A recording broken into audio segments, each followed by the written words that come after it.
In the final battle, Jose U successfully defeated the Ultimate Demon King with his level 255 power. After completing their mission, Jose U and his comrades watched as the goddess Gaia majestically appeared from high above. Her body was enveloped in a brilliant aura, and she gazed down at everyone with gentle affection. A radiant smile graced her lips as she congratulated them on the Ultimate Demon King's defeat, but seeing her grin made Jose U's blood boil. He was furious because while she had granted others special abilities, powerful weapons, and the strongest teams, she had given him absolutely nothing. Unable to contain his rage, he impulsively reached for his sword, wanting to strike her down. His sudden move horrified his comrades, who rushed to intervene. The goddess Gaia, after a moment of fumbling for an excuse, realized that Jose U was no longer calm, which made her a bit nervous. She quickly tried to soften her tone, stammering that she would grant rewards to everyone, instantly livening up the mood. Some wished to be sent to the next battlefield. Others desired the power to travel to any dimension with permission to keep their weapons, while another wanted nothing at all. This left Gaia rather bewildered by their fiery, devoted spirits. As for Jose U, however, he already had plenty of money and items. Things like power and fame could be obtained at any time, so he didn't care for them in the slightest. As a man who had reached level 255, he could already traverse dimensions and conquer worlds. Lost in thought, Jose U realized that the one thing he truly wanted now was something singular and simple. His train of thought, fitting for an isekai returnee, led him back to the past, back when he was only level 1. At that time, he was both starving and exhausted when he stumbled upon a roadside eatery. The exquisite flavor of the food there was something he could never forget. Lost in this memory, Jose Seung U stood motionless. When Gaia started poking him, he forcefully grabbed her finger. His expression was grim as he glared at her, stating that because of her, he was summoned to another world without being given a single potion. His beautiful past was gone in a flash. She broke out in a cold sweat, not knowing what to do. Just as she was panicking, Jose U suddenly made his request. He wanted to return home. He wanted to go to his homeland and open a restaurant. Every word he spoke made Gaia and his comrades stare in wide-eyed disbelief. They thought they must have misheard him. Jose U explained that he simply wanted to let the people of his homeland experience the food of this world. This was despite everyone's objections, who reminded him how terrible the food in his original dimension was. Jose Seung U remained enthusiastically undeterred, powerfully swinging his sword to show his determination for this new slice-of-life goal. He felt it was simply unfair for him to have to suffer through that terrible food all by himself. Meanwhile, in Seoul, a once prosperous and peaceful city where lights stayed on all night, mysterious gates had suddenly begun to appear for reasons unknown. Monsters poured out from these spatial gates, and soon the city of Seoul vanished without a trace. In the present desolation, a man appeared majestically on a rooftop in Disaster Zone. His eyes fixed on the city below, which had been utterly destroyed by ferocious monsters. Smoke billowed from the countless piles of rubble. As he let out a quiet curse, a mysterious woman appeared behind him and began to speak. Told to uphold the dignity of a frontline member, he slowly turned at the sound of the commotion, a cigarette still dangling from his lips. He is the superstar codenamed Beck Hang Hyuk, currently staring intently at the tragic scene. Below, remarking that he couldn't hold back his curses any longer. Hearing from her that the low-level gate down there would soon automatically close made him a bit fed up, not understanding what was going on. She explained that this place was a danger Zone S, with nothing special about it, but it had become strange 4 days ago when an overwhelming number of monsters started appearing in the dungeon. Hang Hyuk stared intently at the three-headed beast below, feeling that it was moving like a crazed animal on a wild chase. The woman beside him followed his gaze and commented that 2 boss monsters would likely appear soon enough. High in the sky, raindrops began to patter down, extinguishing the cigarette in his hand, which made Hang Hyuk a bit annoyed. He no longer had enough patience to stand here in the rain, so he abruptly turned to leave. Before going, he wanted to ask her to request 2 days off for him from Min before the boss subjugation began. He noticed her surprise at this sudden decision of his. Hang Hyuk stated grimly that he wasn't in the mood today, so the only solution was to fill his stomach, which made the woman speechless. After some careful consideration, Hang Hyuk decided the place he would eat at today was the shop that was currently brightly lit in front of him. Because of the fatigue from overtime, the pressure from battles, and an empty stomach, Hang Hyuk was completely exhausted. His stress level had reached its limit, so without any more hesitation, he hurriedly went to open the door. If the food was terrible, Hang Hyuk was prepared to make them take down their sign. And if it was delicious, he would not spare them either, since it would make him eat there day and night. As he got closer, he was shocked to see the word closed on the door, which made Hang Hyuk incredibly frustrated. He couldn't believe this sign was blocking a visit from a frontline superstar like himself. With that thought, he furiously swung his arm and smashed the sign in two with a crazed shout inside the elegant space of the restaurant. At this moment, Seung Woo was sitting calculating and preparing his tools and ingredients. He took a sip of coffee and realized that this isekai returnee had been back on Earth for about 4 days now. So there was no need to rush, and he allowed himself to relax a little. Happily dancing with his delicious coffee and a great movie he had just picked out, Seung Woo was immersed in a perfect slice-of-life moment, in happiness, not expecting that a second later a thunderous bang from the door behind him would shatter the entire scene. Hang Hyuk arrogantly kicked his way inside, making Seung Woo's face turn purple with rage, but this guy Hang Hyuk looked not the least bit scared. He smirked, hopped onto a chair, and then demanded that Seung Woo quickly serve him something delicious. This made Seung Woo so angry he felt his brain would explode. This intruder who ruined his movie time and spoke so arrogantly was the first of his kind he had ever met. Seung Woo took another hard look at the unruly guest before him. This guy had thin, feeble arms and legs that looked like they would snap with a single kick, along with eyes and a brain that couldn't recognize a closed sign. It confirmed Seung Woo's thought that this was just some poor, pitiful, starving child, the perfect first customer for a cooking manhwa. He was clearly not well fed, a sight so pitiful it could bring one to tears. Meanwhile, Hang Hyuk was being stared at by Seung Woo like some strange creature. This made him extremely furious. He slammed the table, stood up, and announced that he was a frontline member, but Seung Woo was still preoccupied. Seung Woo was so absorbed in his cooking that he didn't seem to care, forcing the angry Hang Hyuk to just swallow his pride as long as he got a meal. He opened the refrigerator and peered inside for a moment, noticing the ingredients were a bit heavy, so he decided he would cook him a different dish of great value. Seung Woo immediately pulled out a large slab of meat and slapped it onto the cutting board. This was Onda shoulder meat found between the long neck and wing of a red dragon. If compared to pork, it would be like the rib cut. This was no ordinary cooking manhwa dish. Seung Woo's hands holding the knife moved with swift and powerful skill, bringing the blade down in a masterful chop. He realized, that red dragon meat contains a fire soul, giving it a very strong charred flavor. One has to pour fruit juice over it to impart a more luxurious taste. The fruit juice Seung Woo used today was grape, each drop carefully spread over the soft, glistening slab of meat. He knew that although the meat's natural flavor wasn't bad, this would have a wonderful effect on his first guest. The flame on the stove flared up, burning as passionately as the fire within Seung Woo. While waiting, Hang Hyuk suddenly heard a strange sound coming from the pan that made him jump. It was as if he had just heard the meat scream. Seung Woo just chuckled and denied it, then placed the meat on a plate and added a bit of garnish. At last the dish was complete, and he brought it before Hang Hyuk. The harmonious sparkling colors, the perfect doneness, and the rich aroma, and laid out before him, made Hang Hyuk a little surprised at Seung Woo's incredible skill. After offering some brief praise, Hang Hyuk picked up his knife and fork to begin. The moment he lightly touched the meat, a gentle fruit fragrance was released. The sear on the outside was absolutely perfect, making him incredibly excited to taste what was inside. Seung Woo revealed that the dish was called Roy Steak. This peculiar name made Hang Hyuk extremely curious as he prepared to dig in. However, strangely enough, even though he used all his strength to cut it, the meat remained incredibly tough, making him break out in a sweat. Seeing he couldn't cut it, Seung Woo smirked and stepped forward to help him cut the meat.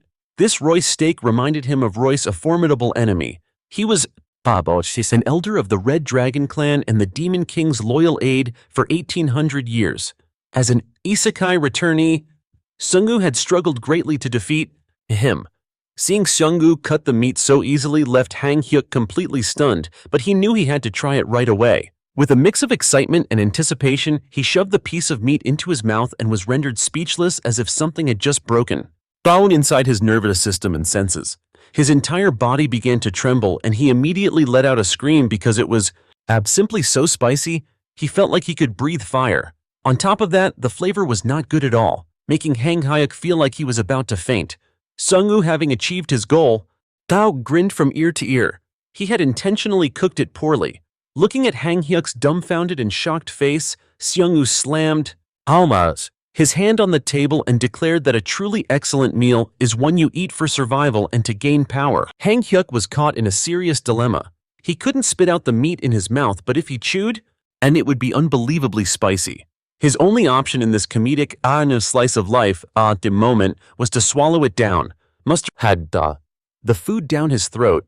Hang Hyuk's internal organs felt like they were about to shut down inside his stomach, and then he saw nothing but stars.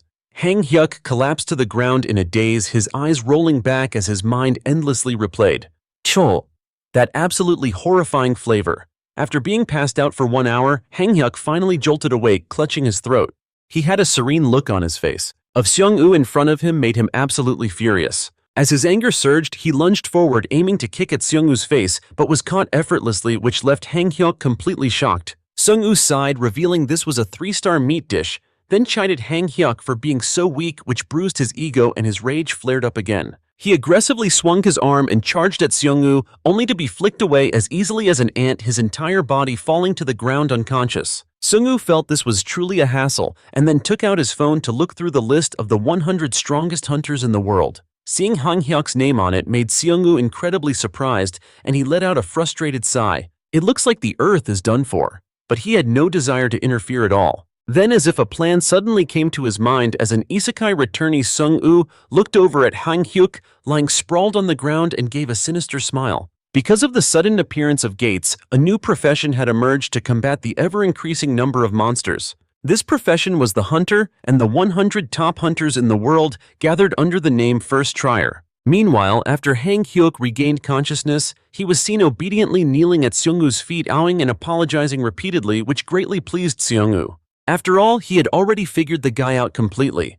Hang Hyuk, with a wary expression, no longer doubted that Seung U was a foreigner. He was terrified that if he made a single mistake, Seung U could eliminate him instantly, which made him scared out of his wits. Enough with the introductions. Seung U smirked, saying he would turn him into a completely different person, which utterly astonished Hang Hyuk. After a round of intense lecturing from Seung U, Hang Hyuk was completely exhausted. He was about to refuse when he suddenly saw the murderous look on Seung U's face, which made him change his attitude in a flash. Seung U cheerfully continued his ear-splitting lecture. It made him want to cry, waterfalls, feeling that by the time he finished speaking, he could have built a 14-story building with all those words as bricks. Seeing Hang Hyuk's confused question, Seung U cheerfully explained that he used to be a high school philosophy teacher. Therefore, he wanted him to learn the value and importance of food. This is a core tenet in any good cooking manhwa. Hearing this, Hang Hyuk became furious and threw a tantrum over the meat dish from earlier. This over-the-top reaction successfully angered the one person who had spent so much time cooking at Seung U himself. Threatened by Seung U's murderous expression, a terrified Hang Hyuk found himself facing the final outcome, which was having to eat the entire plate of meat on the table. This slice-of-life lesson made him feel like fainting as tears and snot streamed down his face like rain. Despite Seung U's coaxing, he stubbornly refused to eat, forcing him to use a stronger method. Although it was a bit more violent, it involved personally stuffing the food into Hang Hyuk's mouth. The world started spinning before his eyes. Hang Hyuk couldn't take it anymore and collapsed, trembling and motionless on the ground. Seung U quickly dragged him into a secret room with the ambition of making him stronger so this planet wouldn't be destroyed. Time flew by. At the EXE headquarters, the lights were still on past midnight due to the mysterious disappearance of Hang Hyuk for 2 days now. This was also the reason Min, the leader of the support team, was called in. They felt that a leader of the First Trier like Hang Hyuk could not possibly have been captured for interrogation or held as a prisoner of war. With only 1 day left to prepare for battle, they were extremely worried. An annoyed Min turned and announced he would go find Hang Hyuk. He searched and searched the streets, but there was no sign of him anywhere. Annoyed Min turned around, saying he would go find that jerk, but after walking endlessly down the street, he still couldn't find a trace of him. Min reluctantly had to use his brain recall skill to find him. Even though he didn't want to at all, after a second of deep concentration, he finally located where Hang Hyuk was. Min was a bit speechless, unable to comprehend what Hang Hyuk was doing. What on earth was he doing at this restaurant? Since the door was locked, he had to pick it with a tool and then tiptoed in through the front. After a moment of observation, Min guessed that Hang Hyuk was probably in the basement. As he was busy looking around, he turned his head and jumped in surprise. He saw Seung Woo standing behind him with a mysterious smile on his face.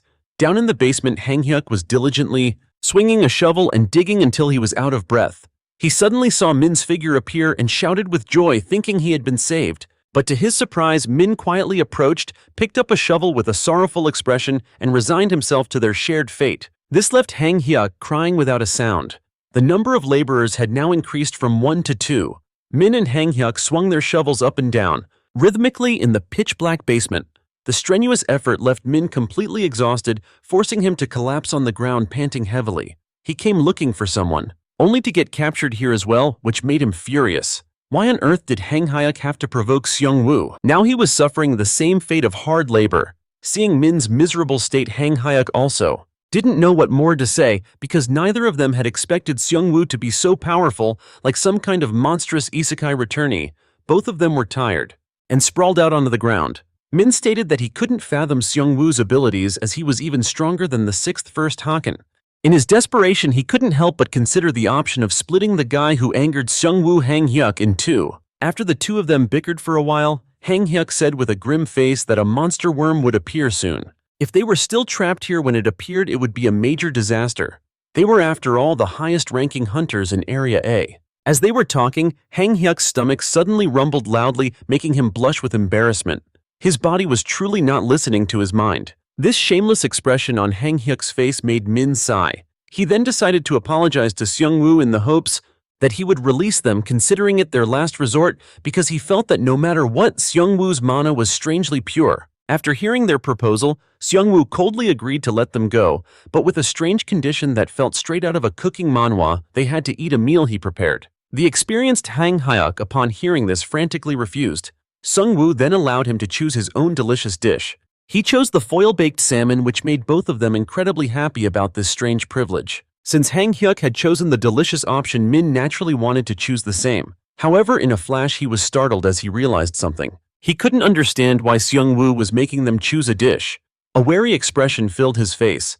After a moment of deep thought, he decided to choose the bad dish, much to Hang Hyuk's astonishment. Seung Woo laughed loudly and took a piece of salmon from the refrigerator. He gently sliced it thin, then didn't forget to drizzle some sauce and add countless accompanying vegetables. Min watched Seung Woo's elegant cooking style with wide-eyed admiration.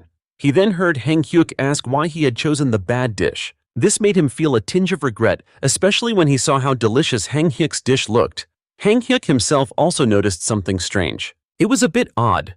Normally you would let salmon sit for 5 to 10 minutes to get rid of the fishy smell, but Seung Woo was adjusting the seasoning and applying wine and salt to the fish's exterior for longer than usual. It was a novel deodorizing method, a peculiar detail that gave the dangerous situation an odd slice-of-life feel.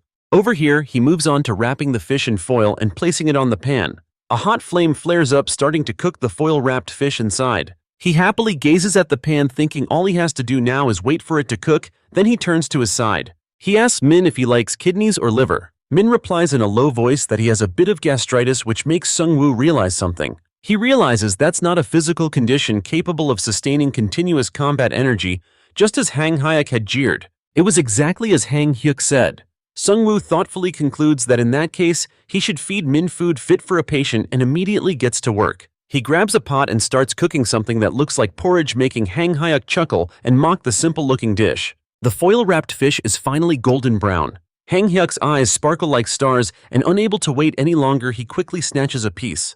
He takes a large bite, and the amazing flavor melts in his throat, sending him into a state of pure ecstasy. It's so good it brings tears to his eyes, and he can't stop eating. Seung Woo brings out the dipping sauce, speechless at his reaction. He then pours the porridge into a bowl to serve Min, a classic scene right out of a Seung's cooking manhwa. Min breaks out in a sweat watching Seung Woo's every move, feeling a bit of regret. He regrets his choice of such a strange dish, but this is the sacrifice a man must make to find the truth. When the bowl of porridge is brought to the table, Min's eyes go wide as he stares at it unblinking. Sweat begins to pour down his face. What he sees is an incredibly bizarre porridge, glowing with a sparkling jade green color. Hang Hyuk leans over to get a better look. He looks at Min's bowl of concentrated essence, his own face turning pale. He doesn't dare to look directly at the shimmering emerald green porridge. It glitters and emits a fragrant steam, making him increasingly bewildered, wondering if Seung Woo put uranium in it or something. He's never seen such a strange color before. Hang Hyuk sighs in exasperation as he watches Min take a deep breath. Min then stares intently into the bowl, surprising Hang Hyuk with his strange demeanor. He picks up his spoon and takes a scoop. The color and viscous consistency of this magical energy make him feel like this is a dish as effective as a healing elixir. The fact that Seung Woo, our protagonist, who is an isekai returnee, can whip this up on the spot completely astounds Min, because not even an expert can preserve pure magical energy so perfectly. Seung Woo notices Min's perceptive gaze and quietly raises a hand to his lips. He signals for him to keep quiet. This mysterious gesture startles Min, but he figures the dish will at least restore his stamina. He sighs, then puts a spoonful into his mouth. A strange sensation suddenly surges through Min's body. All of his strength is instantly restored to its maximum level.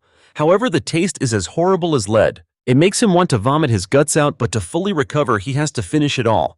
Min grits his teeth and forces himself to eat. He shoves spoonful after spoonful into his mouth, sweat pouring down his face. 30 minutes later, while Hang Hyuk is happily finishing his delicious fish, a Min sitting next to him has already passed out.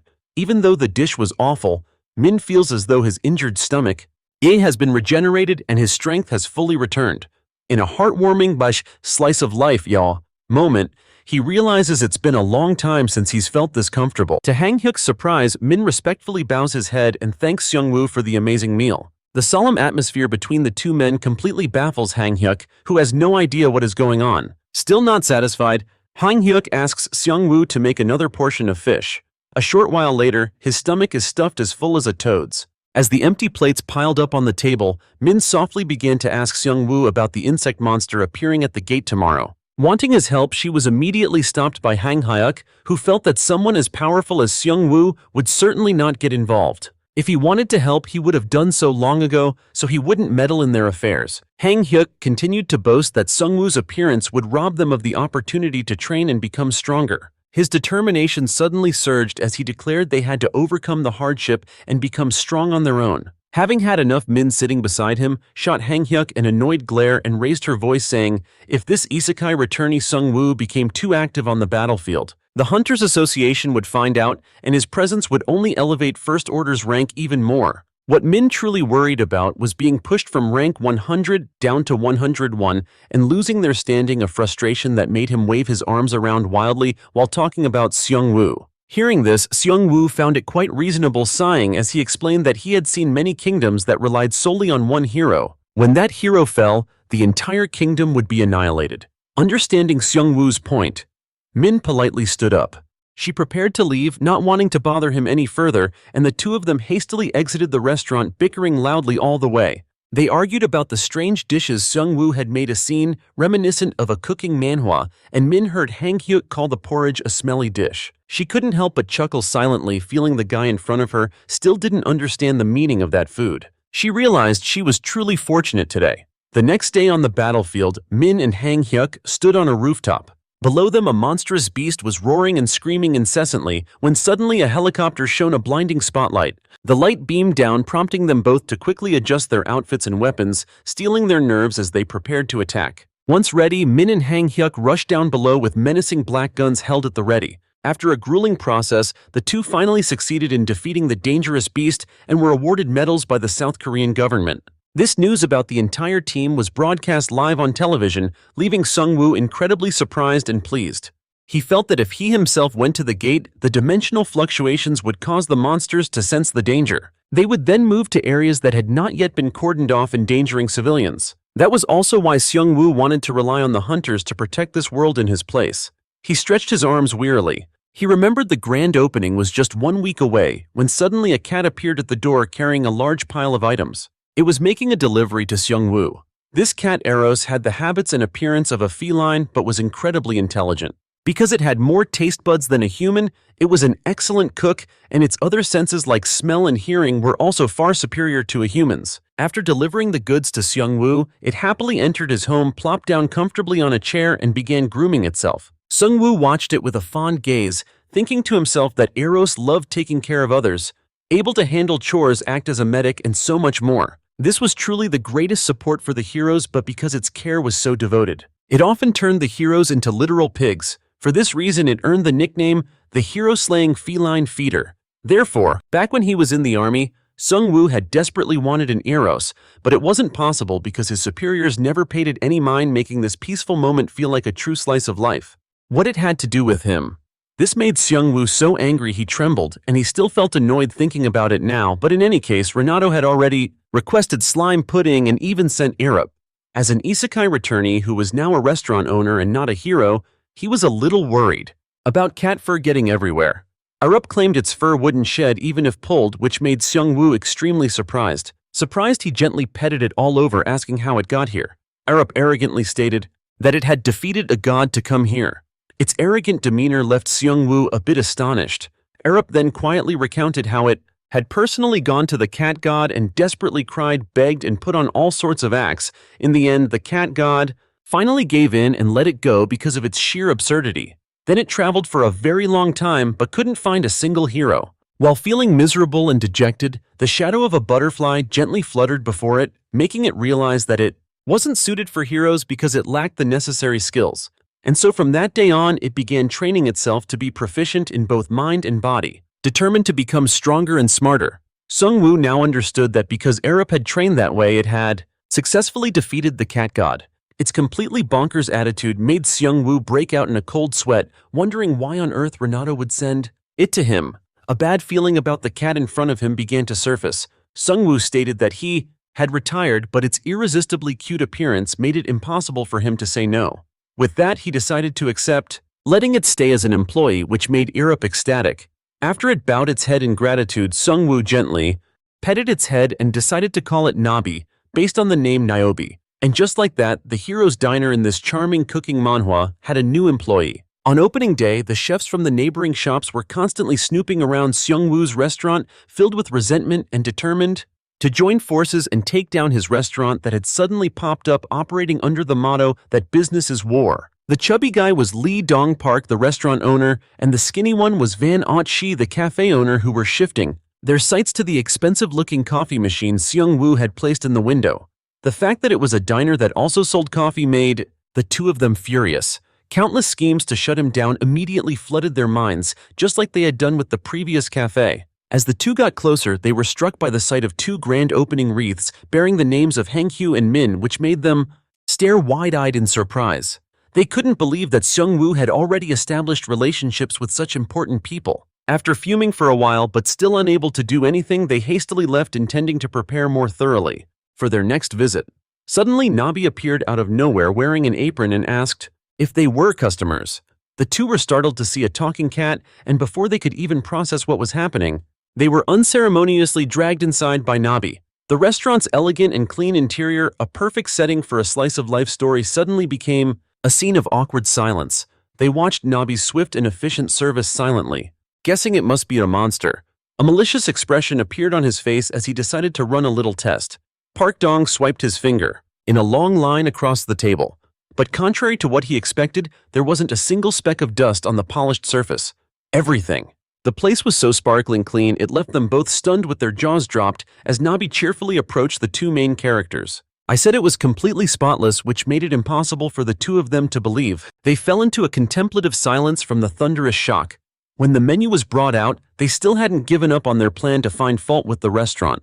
Instead, they moved on to plan 2. With that, they ordered 2 plates of today's special with a sinister look in their eyes, and Nabi cheerfully ran to inform Seung Woo, who began to light the stove. His toned and handsome appearance made them stare blankly, especially Bok Dan-soo. He stared intently at Seung Woo without blinking, captivated by the muscles in his arms, the strength in his grip on the wok, his expressions and his skilled effort. His focus and even the look of enjoyment on his face mesmerized him, making it impossible to look away.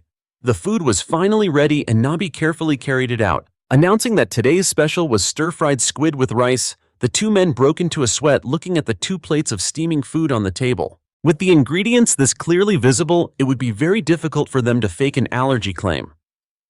The only thing left to criticize was the taste, so Bok Dan-soo immediately took a spoonful, then he took another and another. They both began to eat non-stop, not even lifting their heads. A moment later, both of their plates were wiped clean. They ate until they were stuffed, sprawling back in their chairs with faces full of satisfaction. Both of them seemed to have completely forgotten their initial reason for being there. They couldn't stop praising the food as they happily paid the bill and left cheerfully. Seung Woo had known from the start that those two were on the blacklist sent by Kang Hee-wook, which is why he made the stir-fried squid with rice to win them over. From the beginning, he had planned his business in a way that wouldn't step on the toes of any other shops. He believed that for mutual prosperity, coexistence was crucial. But no matter what, he couldn't shake the habits of an isekai returnee who was once a great hero.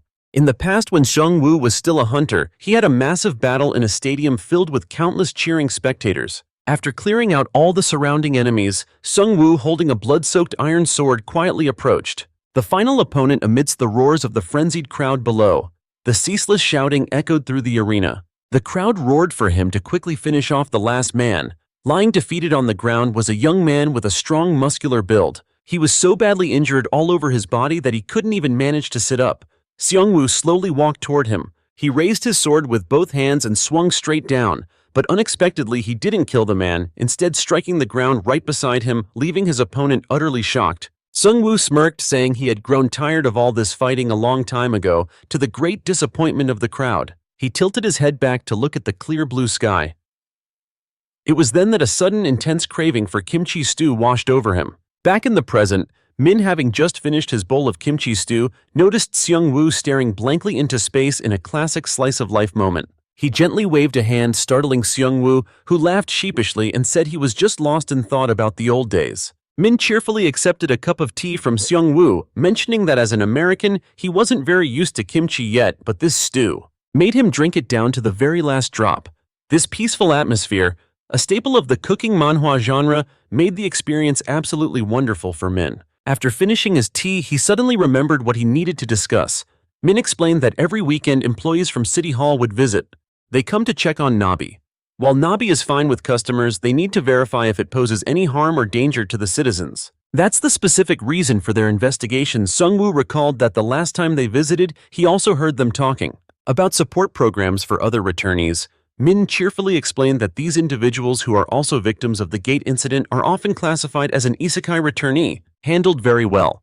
Besides that, there were also many cases where people were vaguely brought to this world, which made Min worry before he left. He glanced around this restaurant, remembering that the people coming for an appraisal today were also returnees, and briefly hoped for the best. He prayed that there would be no more incidents here. As evening fell, Nabi was happily sweeping the garden when a shadow suddenly appeared. The figure materialized right beside it, making it scream in shock.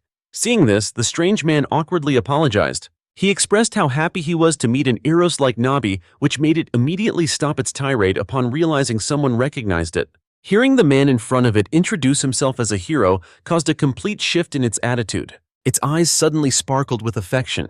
Nabi glanced back at the house. Seung Woo was currently absorbed in a movie and couldn't be disturbed. Seeing the weary look on the guest's face, it was overcome with pity and made a decision. It would cook for him in the name of Nabi itself. This confident air made the man incredibly joyful. The kimchi stew the guest requested seemed a bit beyond a cat's abilities. Nabi clutched its head frantically, rushing around with countless ingredients. On the cutting board, the basic ingredients included kimchi and pork leg.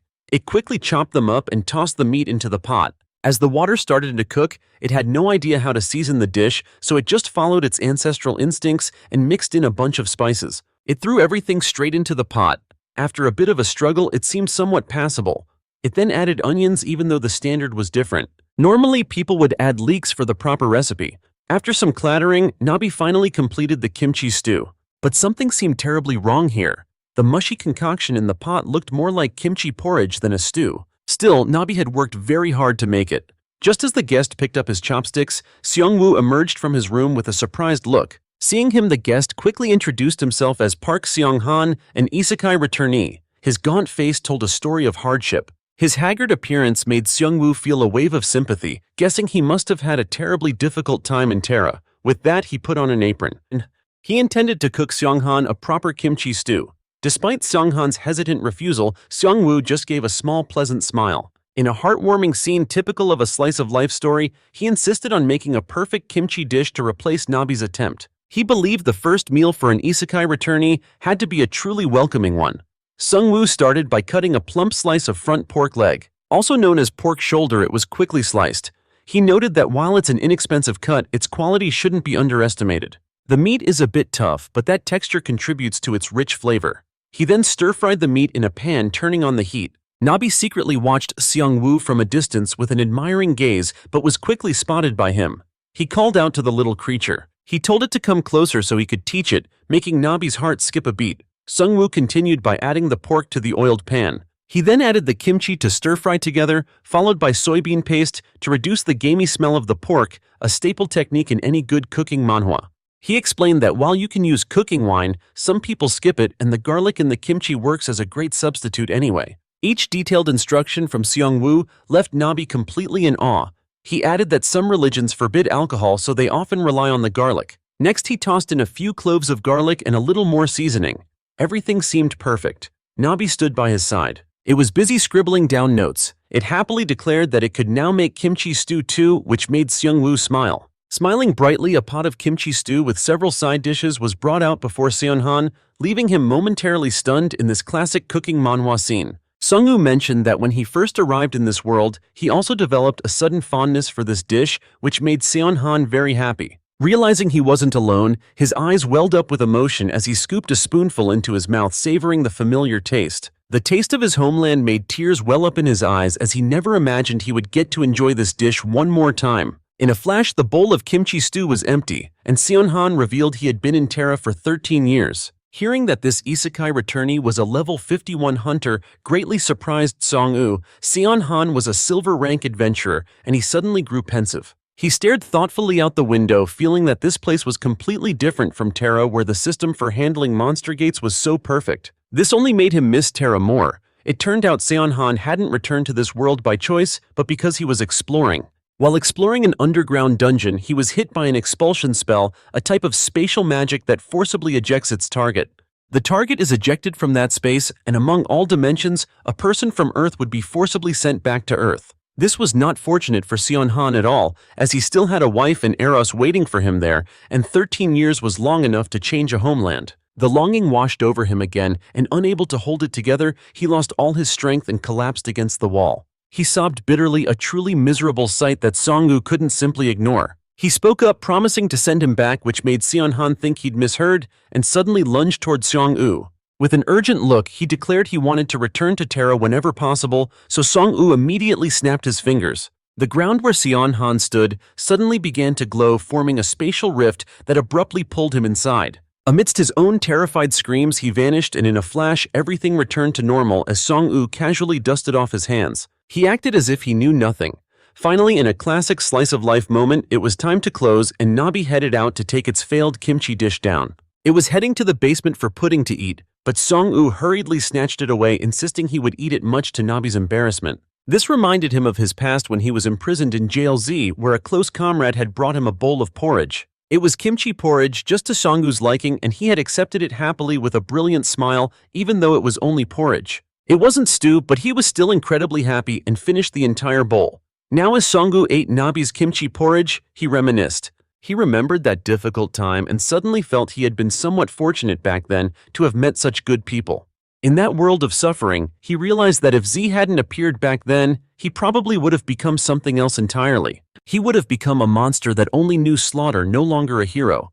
At the bustling wholesale market, which was crowded and noisy with people, Seung U and Nabi were leisurely strolling around, munching on hot dogs. He felt the place still looked the same as he remembered, despite some parts having been destroyed, and the noisy, bustling atmosphere made Seung U feel at ease. He looked around and felt that the most important thing about a traditional market was the feeling of being immersed. Immersed in all the food on display, he mused that for him this slice-of-life experience was far more interesting than visiting a supermarket. After wandering around for a while without finding anything to buy, Nabi suddenly dashed forward and pointed at something. Seung Woo saw a giant clam that looked incredibly majestic. Surprised, he approached it and suddenly realized the clam in front of him looked quite familiar. He was startled, guessing it might be a gigas, the type of clam used by giants for entertainment. He quickly asked the shop owner for information about this clam, but didn't get any results because her husband had picked it up somewhere and brought it home.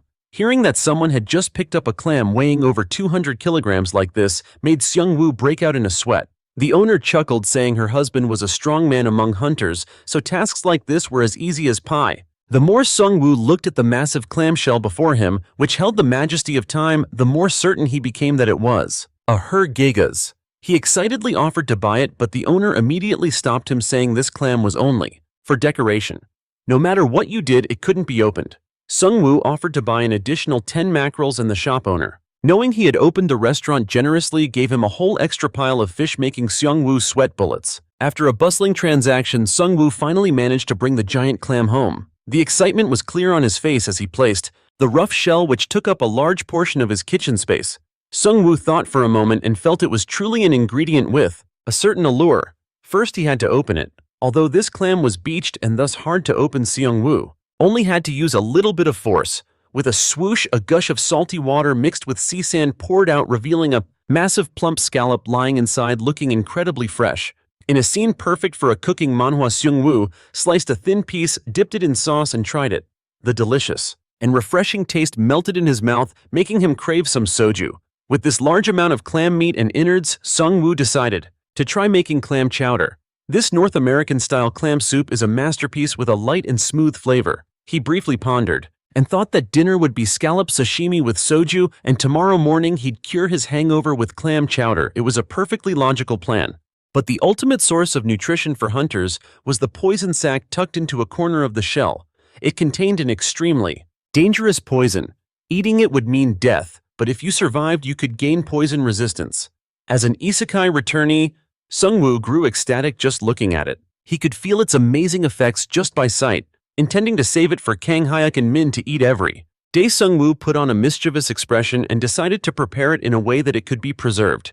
Just as he raised his knife to cut down, Min suddenly opened the door and entered. He was a bit surprised to see Seung Woo so busy early in the morning. Seeing Seung Woo engrossed in handling the giant clam, Min was startled and wondered if this was the clam discovered in the river. Seung Woo was equally astonished to hear that a hergigas could be found in a river. Min explained that about 2 days ago, there were reports from citizens who heard a loud noise coming from the sewer drain. The hunters, dispatched to the location, saw a very small dimensional rift. It's highly likely that in the near future, it's unknown when a dimensional gate will open there. Hearing this, Seung Woo became pensive. While the two were talking, Nabi came out from this kitchen carefully carrying a plate of chilled scallop sashimi that looked absolutely delicious. This pleasant slice of life moment was interrupted as Min said that before the gate opens, another rift like an omen has appeared at the sewer drain. Because it's unclear how the situation will change, a special response team has been dispatched there. That's also the reason why Seung Woo hasn't seen Hang Hyuk around lately. Seung Woo returned with a plate of scallop ceviche, and Min saw that the scallop pieces were sliced so thinly you could see right through them. Her eyes went wide with amazement at Seung Woo's incredible skill, and as he went to get soy sauce for Min, his mind drifted from this peaceful slice of life moment. He thought about the matter of people who had illogically broken the principles of space-time to return to Earth, and also about discovering the hergigas in the river. He recalled the race that often ate this hergigas, an arrogant and incredibly violent tribe with power exceeding level 90. He silently resolved that this rift was definitely related to them. This string of strange coincidental events made Seung Woo break out in a cold sweat, guessing that he himself might be the cause. Meanwhile, Han Hyuk was busy curled up like a cocoon in his sleeping bag, guarding a drainage pipe where a strange rift was cracking wider each day. He grumbled irritably, constantly cursing under his breath, and feeling that he wasn't like a proper hunter at all.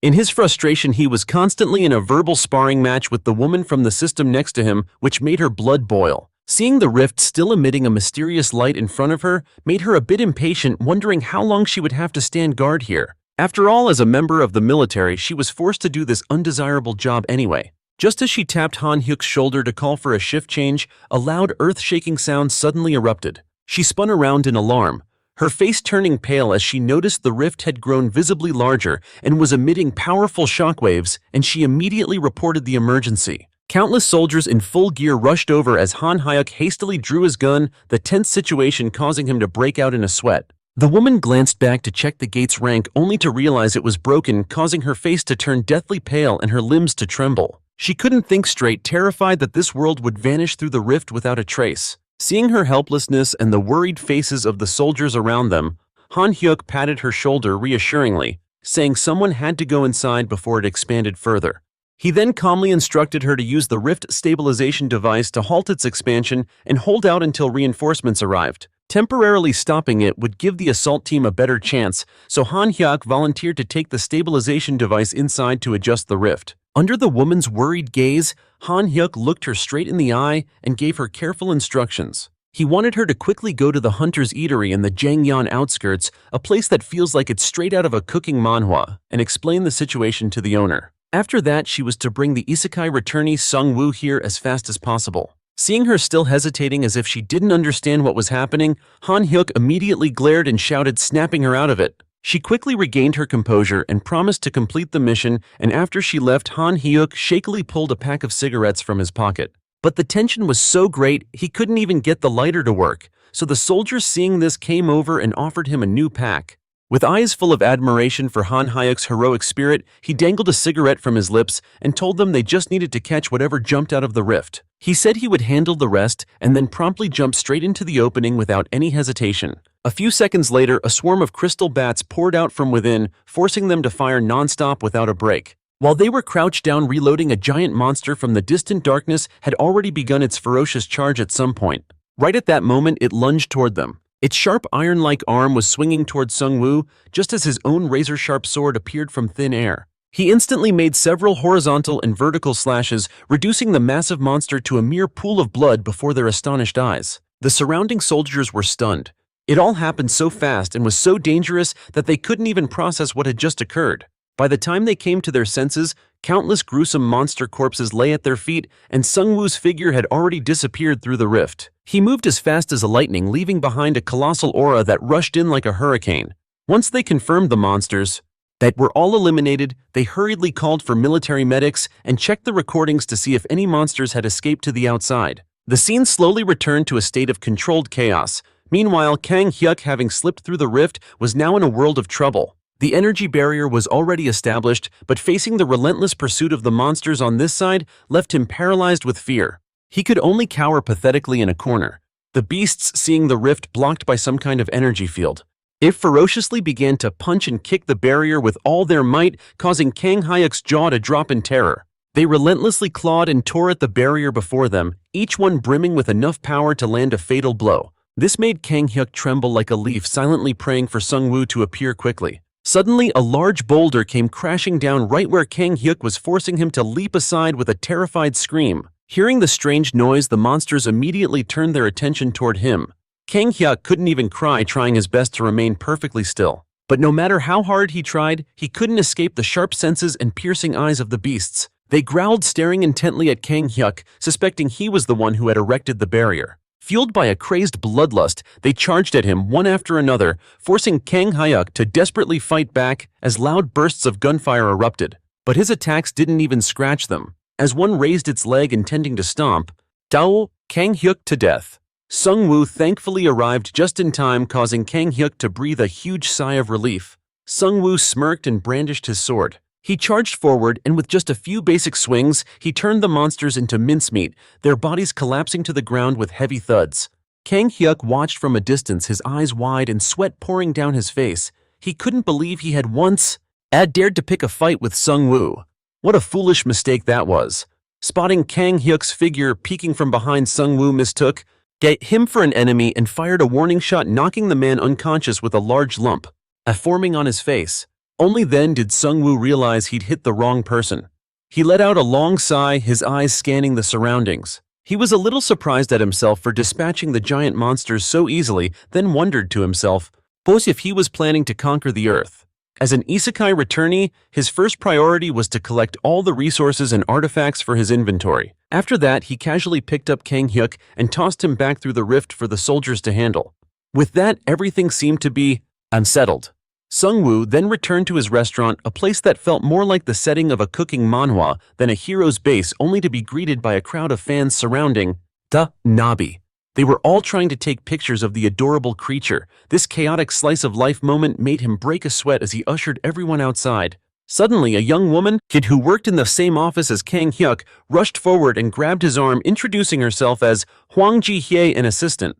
Her wanting to ask for his help made Seung Woo extremely surprised, as he had just returned from a sewer pipe.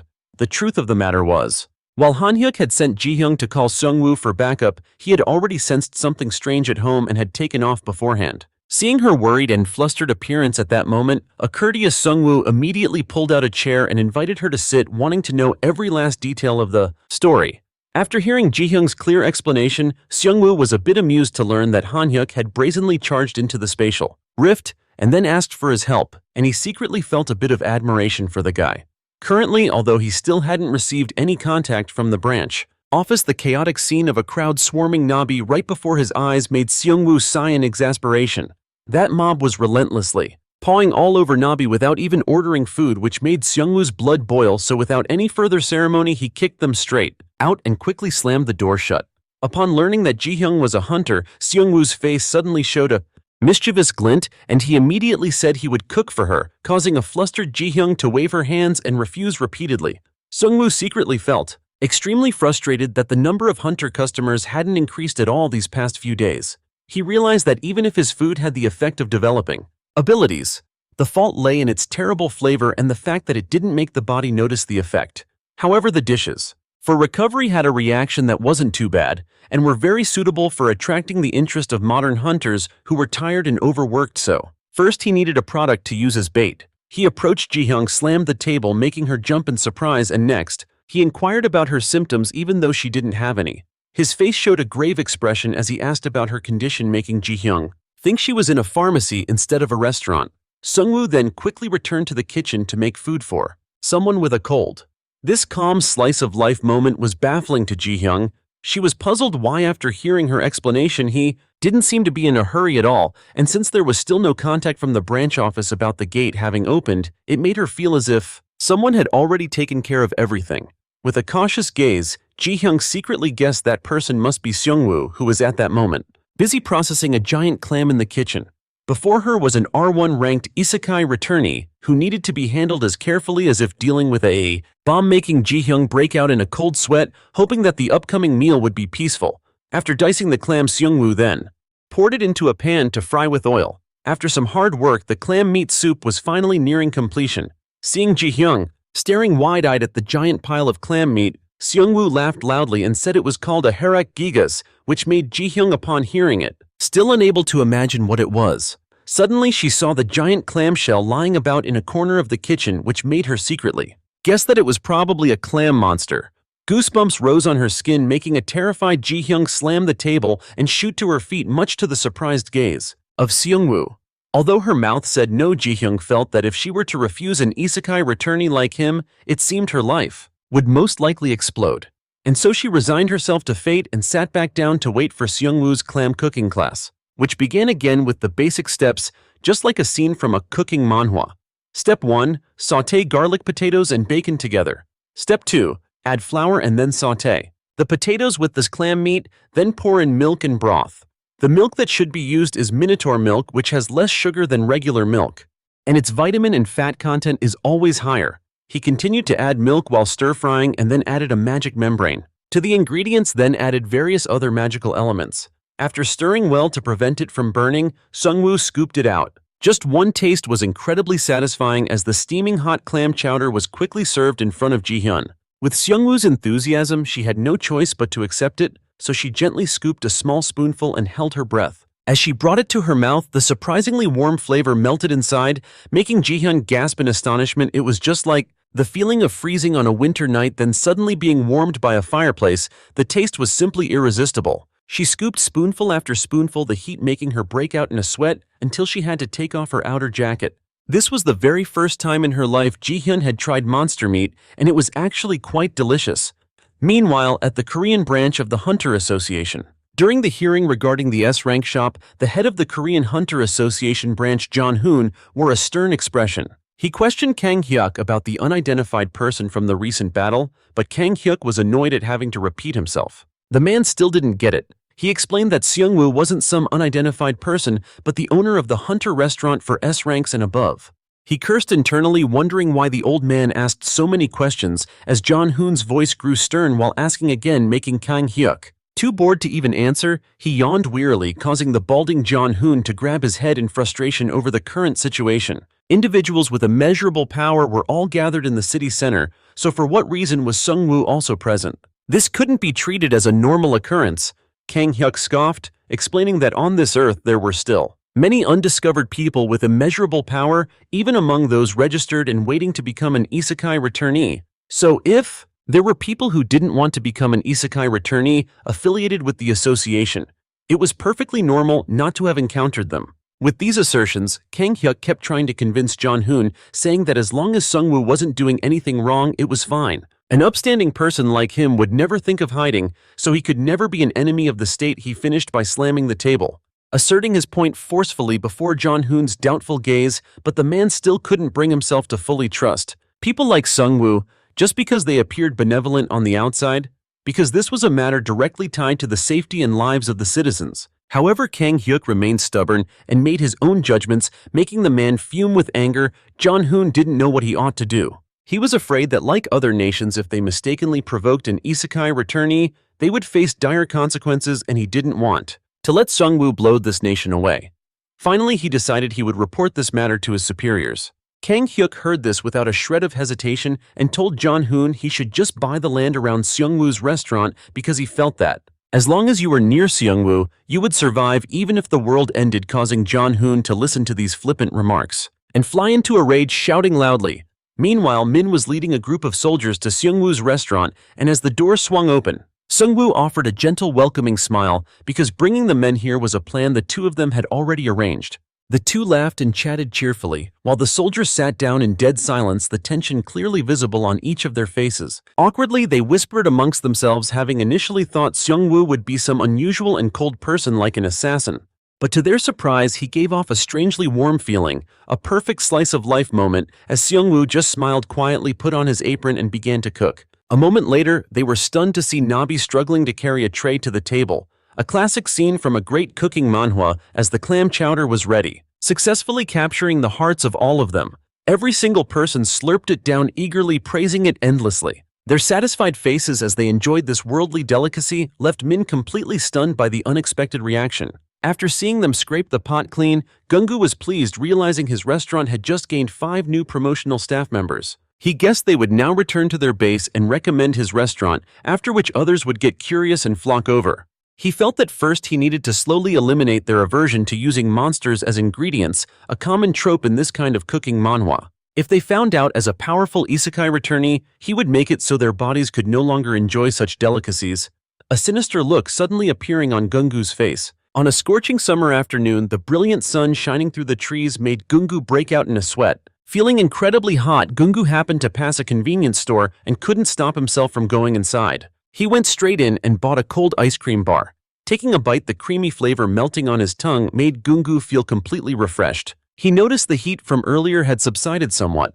Walking and chewing, he recalled how 5 years ago, the 4 seasons were still distinct. But now the weather changed drastically in less than a month. Today was a day off for Gung-gu because the restaurant was closed. He wondered what to do with his day. A beautiful day like this felt perfect for going to see a movie. Just like that, he excitedly bought a ticket and waited for the showtime when suddenly he heard the bustling sounds from the flea market. The lively noise came from next door. Gung-gu glanced around and was surprised to see Nabi engrossed in a conversation with a little girl. At a stall across the way, the adorable scene made Gung-gu smile unconsciously as he glanced at his phone screen. He was startled to realize it was showtime and hurried into the theater. At that moment, a little girl named Eun-ha caught a glimpse of Nabi staring intently at a grilled skewer stand and was completely captivated by Nabi's cuteness. Her eyes widened and sparkled as she quietly approached, wanting to make friends. She briefly remembered what her mother once told her. If you want to befriend someone, do something for them. With that, she quickly ran to buy a fragrant, juicy chicken skewer. She was about to give it to Nabi, but was flatly refused because it didn't want to eat food from a stranger. Seeing this, Eun-ha didn't hesitate to ask to be friends, which made Nabi jump for joy because this was the first time it had an earthling friend. Eun-ha offered the skewer to Nabi, who took it and gobbled it down, its eyes shining brightly at the delicious taste of the chicken. Nabi twirled the skewer for a moment before realizing the food it just ate had no special buff effects. This made its mood plummet as it felt that eating normal things like this would just turn it into a fat cat. Seeing its miserable and sad expression, Eun-ha immediately spoke up to comfort it, saying that self-control and focus are the most important things, so eating in moderation would be fine. She added that you have to eat a lot of delicious food to study, well, grow taller and improve your athletic ability, her words digging deeper into Nabi's psyche, making it believe Eun-ha completely. Hearing that being a picky eater was very bad, Nabi's heart skipped a beat as it held the skewer with trembling hands. It continued to stuff its face, the melting flavor sending it into a state of bliss in this perfect slice-of-life moment. The two quickly became friends, moved to other areas to continue eating at the Isaac headquarters. At this time, Hang Hyuk, along with Min and the other soldiers, had to gather at the rooftop to welcome the branch manager. They waited and waited, but no one arrived, making Hang Hyuk fume with anger. His actions and words began to spiral out of control as he cursed nonstop, giving Min a headache as Hang Hyuk whined. He lamented that other people were on dates and watching movies on their day off while he was stuck on such a grueling patrol, then threw up his hands. He activated his invisibility technique while Min was busy gathering the soldiers in a pitch-black drainage pipe. Min and the surrounding soldiers were confronting a group of dangerous armed criminals. They were acting extremely aggressive, pointing their guns straight at their opponents, with a single swift move displaying the masterful skill of an isekai returnee. Min needed only a few basic shots to easily knock away their weapons, sending the group flying and splattering blood as they screamed. They yelled loudly under the threat of Min and his comrades finally surrendering to be handcuffed in resignation. Min glanced over the group and counted 13 of them. The intense battle until now was enough to give him a headache. Min quickly regained his composure and along with his soldiers maintained their formation and continued to advance. Back at the headquarters, Director Jong-hun was extremely worried and anxious when suddenly with a bang, the main door burst open along with the terrified scream of a female employee announcing a power outage, which startled him so much he spat out his water. She reported that while raiding the criminal organization, Min's support team had accidentally shot the power facility, causing it to fail. The current situation was extremely tense. At that moment, Hang Hyuk was being enveloped by surges of high-voltage electricity coursing through his entire body. Every spark of power inside him felt like it was going numb, then wildly surged uncontrollably, releasing in bursts. Min reported that he himself had never seen an electrokinetic person like this before. He then called Jong-hun to inform him that the man was absorbing electricity to increase his own power, which greatly astonished the director. Less than a second later, due to the voltage overload, he convulsed in pain. He seized up, then fell backward unconscious, his body charred black like a roasted chicken. Meanwhile, Gong-woo was engrossed in watching a movie. Just as it reached the climax, the screen suddenly went black, plunging the entire theater into darkness amidst a noisy commotion.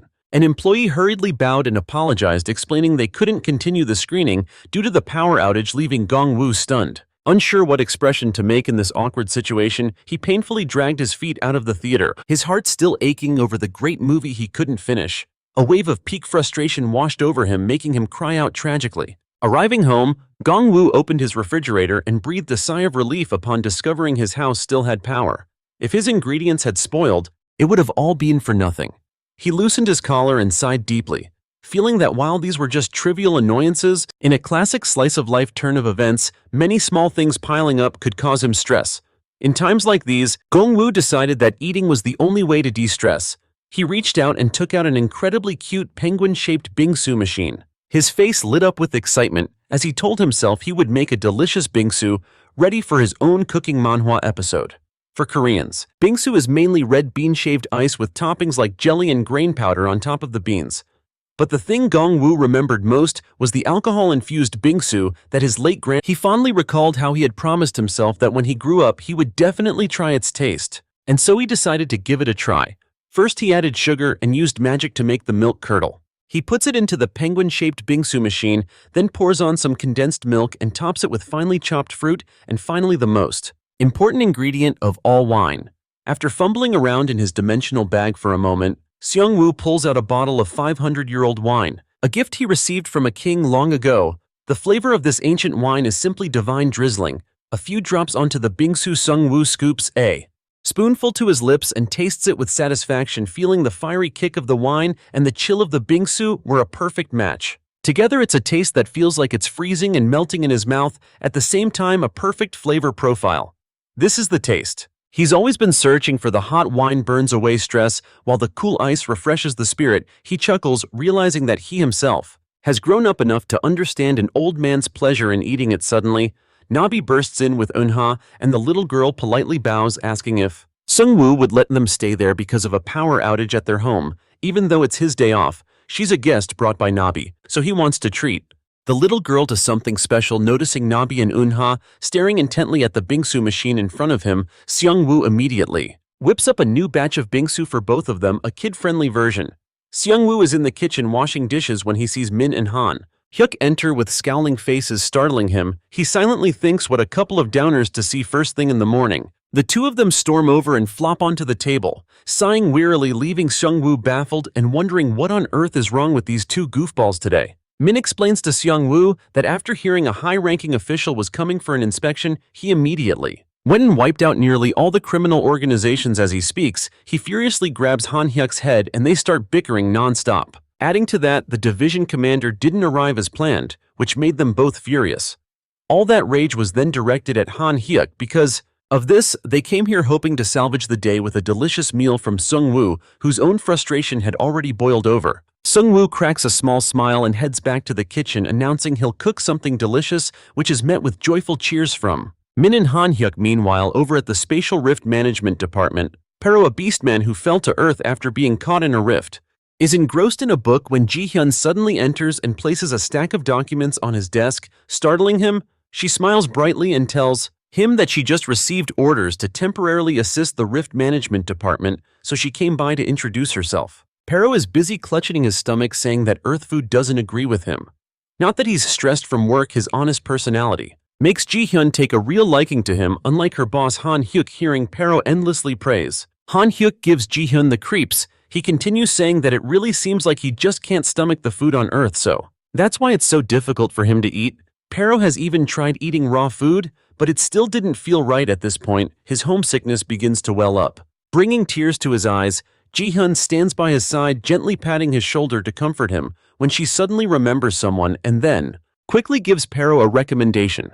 Following Ji-hyun's directions, he finds his way to the restaurant of the Isekai Returnee Bongkin Kachot Batmo, and Seung Woo is already there waiting.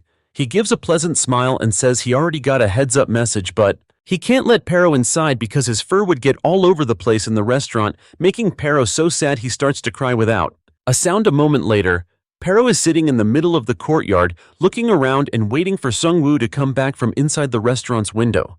The girls see Pero's adorable appearance and can't help but marvel at how cute he is. Seung Woo then comes out and asks about regarding Pero's situation. He explained that he's been crying constantly and feeling down lately because he's homesick. This gloomy and listless appearance of his left Seung Woo feeling helpless. He didn't know how to comfort him because his restaurant wasn't exactly an all-purpose counseling center. Seung Woo decided to try a therapeutic approach through food. He announced he would personally cook for Pero using the ingredients on hand, even though they weren't very abundant here on Earth.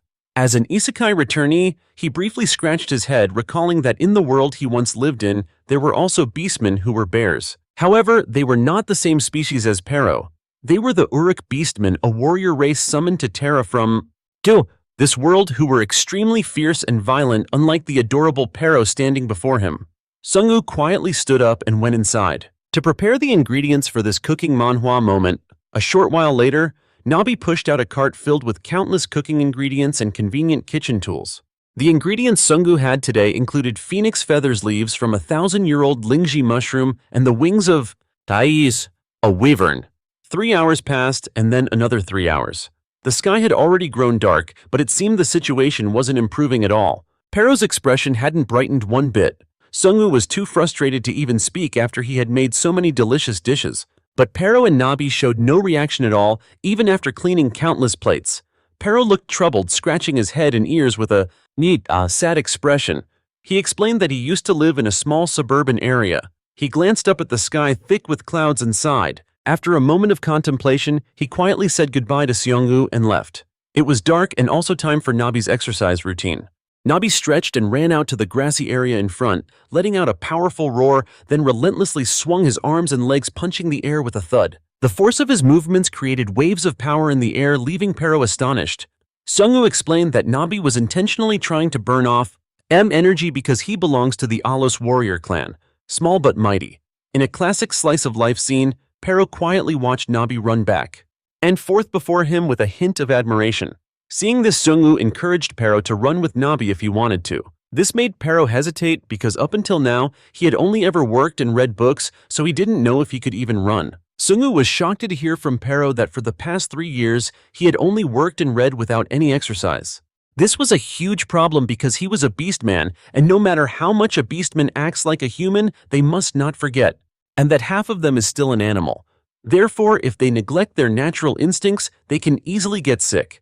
Hearing this warning from him, Pero had jumped in fear, his whole body trembling as Seung Woo diagnosed him with a frailty condition that made him feel like he was going to die. After running around the yard for a while, Pero was so tired he could barely breathe.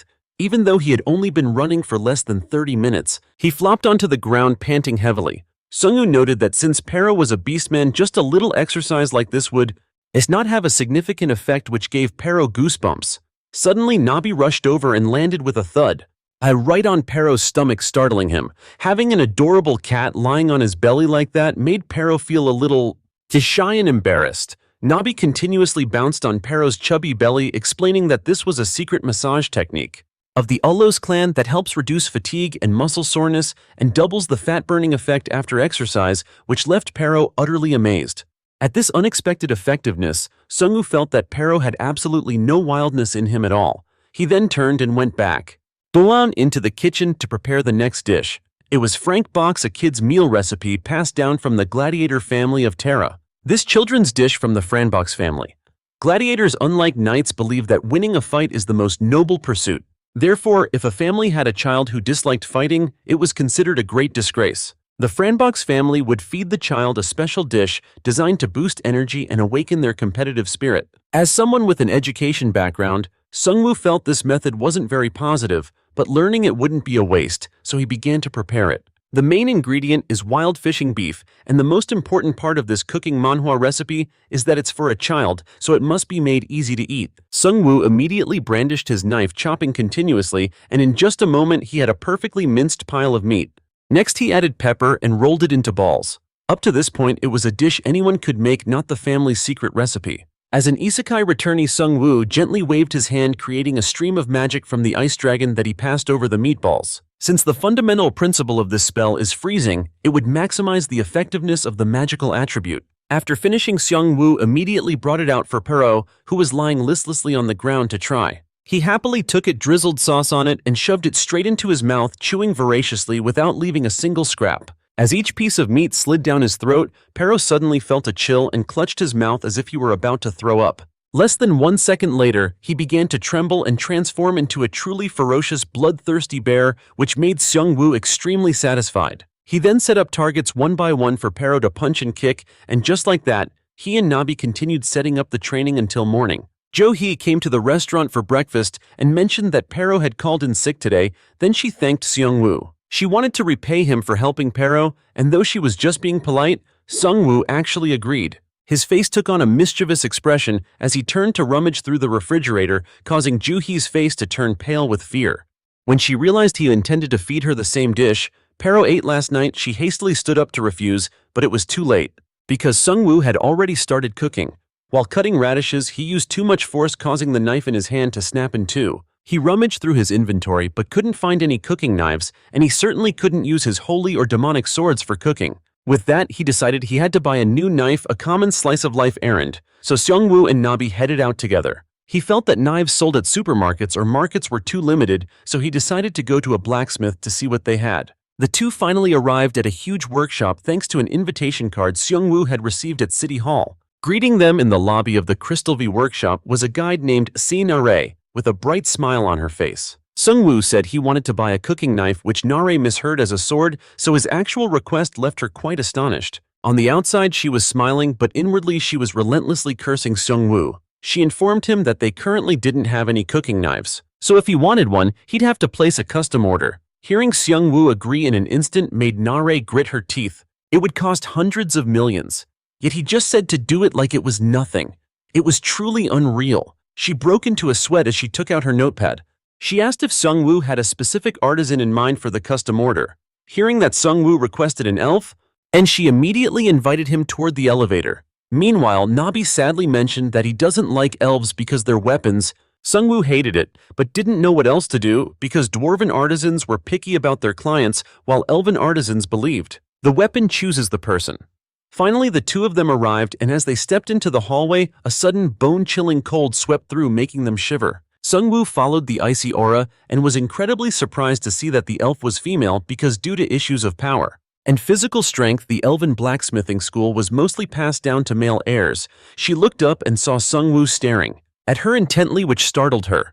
She then timidly approached and introduced herself as Alistair, a boy's name that was passed down to her, which made Seung Woo even more certain that she was indeed the head of the house, a very important person. Before accepting the commission, Alistair stated that while she wasn't picky about his qualifications, the items she created were.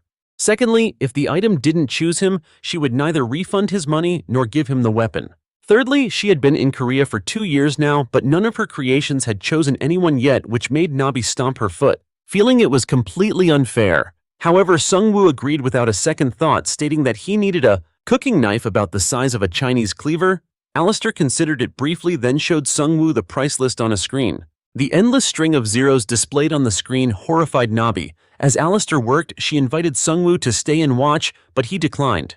Thinking he was scared, she burst out laughing and then aggressively pulled him inside before Seung Woo could even react. As the warehouse door opened, countless weapons of all shapes and sizes were revealed, neatly arranged. This was Alistair's pride. She boasted with her nose in the air, making Seung Woo break into a cold sweat. Trapped in a corner, he gently waved his hand, channeling his power and causing the weapons to tremble uncontrollably in the air. The entire room suddenly erupted into chaos, making Alistair feel like she was about to collapse as her life's masterpieces were treated like mere toys.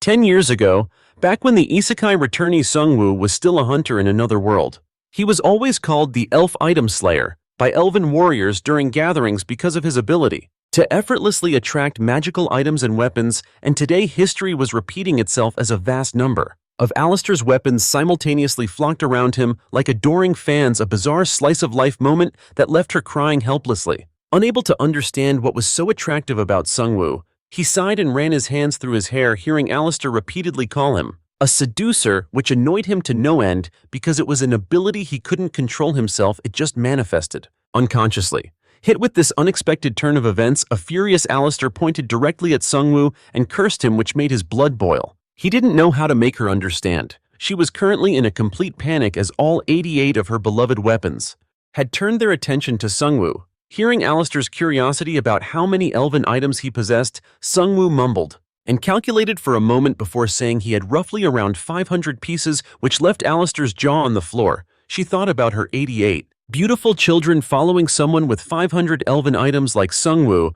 Moreover, he didn't seem to carry anything like that on a daily basis, making her even more certain they would be thrown into a dusty storage, never to see the light of day. The children of her blood, sweat, and tears would be locked away in a warehouse forever. Just thinking about it was enough to make Alistair's head spin. It was too much to bear, and she collapsed fainting in front of a surprised Seung Woo, who remarked that this was the elven way. The idea is to respect the equipment's decision, so even if he takes everything, he's considered innocent. He picks up each item one by one. He gazes at a flaming sword crafted from magic stones and the soul stone of a fire elemental. Its flame has the ability to prevent regeneration and possesses a very strong resistance to ice. This item over here is a hammer that can increase strength and amplify strikes. Simple is best. And this is the Twin Dragon Strong Bullets, Alistair's ultimate masterpiece, which she spent all her time and passion over an entire year to create. He doesn't know if someone around level 80 can even use it. He feels like he's only around level 20 or 30 himself. After some thought, he decides to take responsibility for safekeeping the items, but if they find suitable owners, he will hand them over immediately. After lining them all up in an orderly fashion, a weapon in the shape of a gauntlet suddenly begins to tremble as if calling out to someone behind him.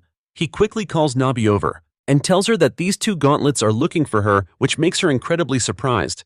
She then shyly and timidly approaches under his astonished gaze. It seems these two weapons have chosen Nabi as their master.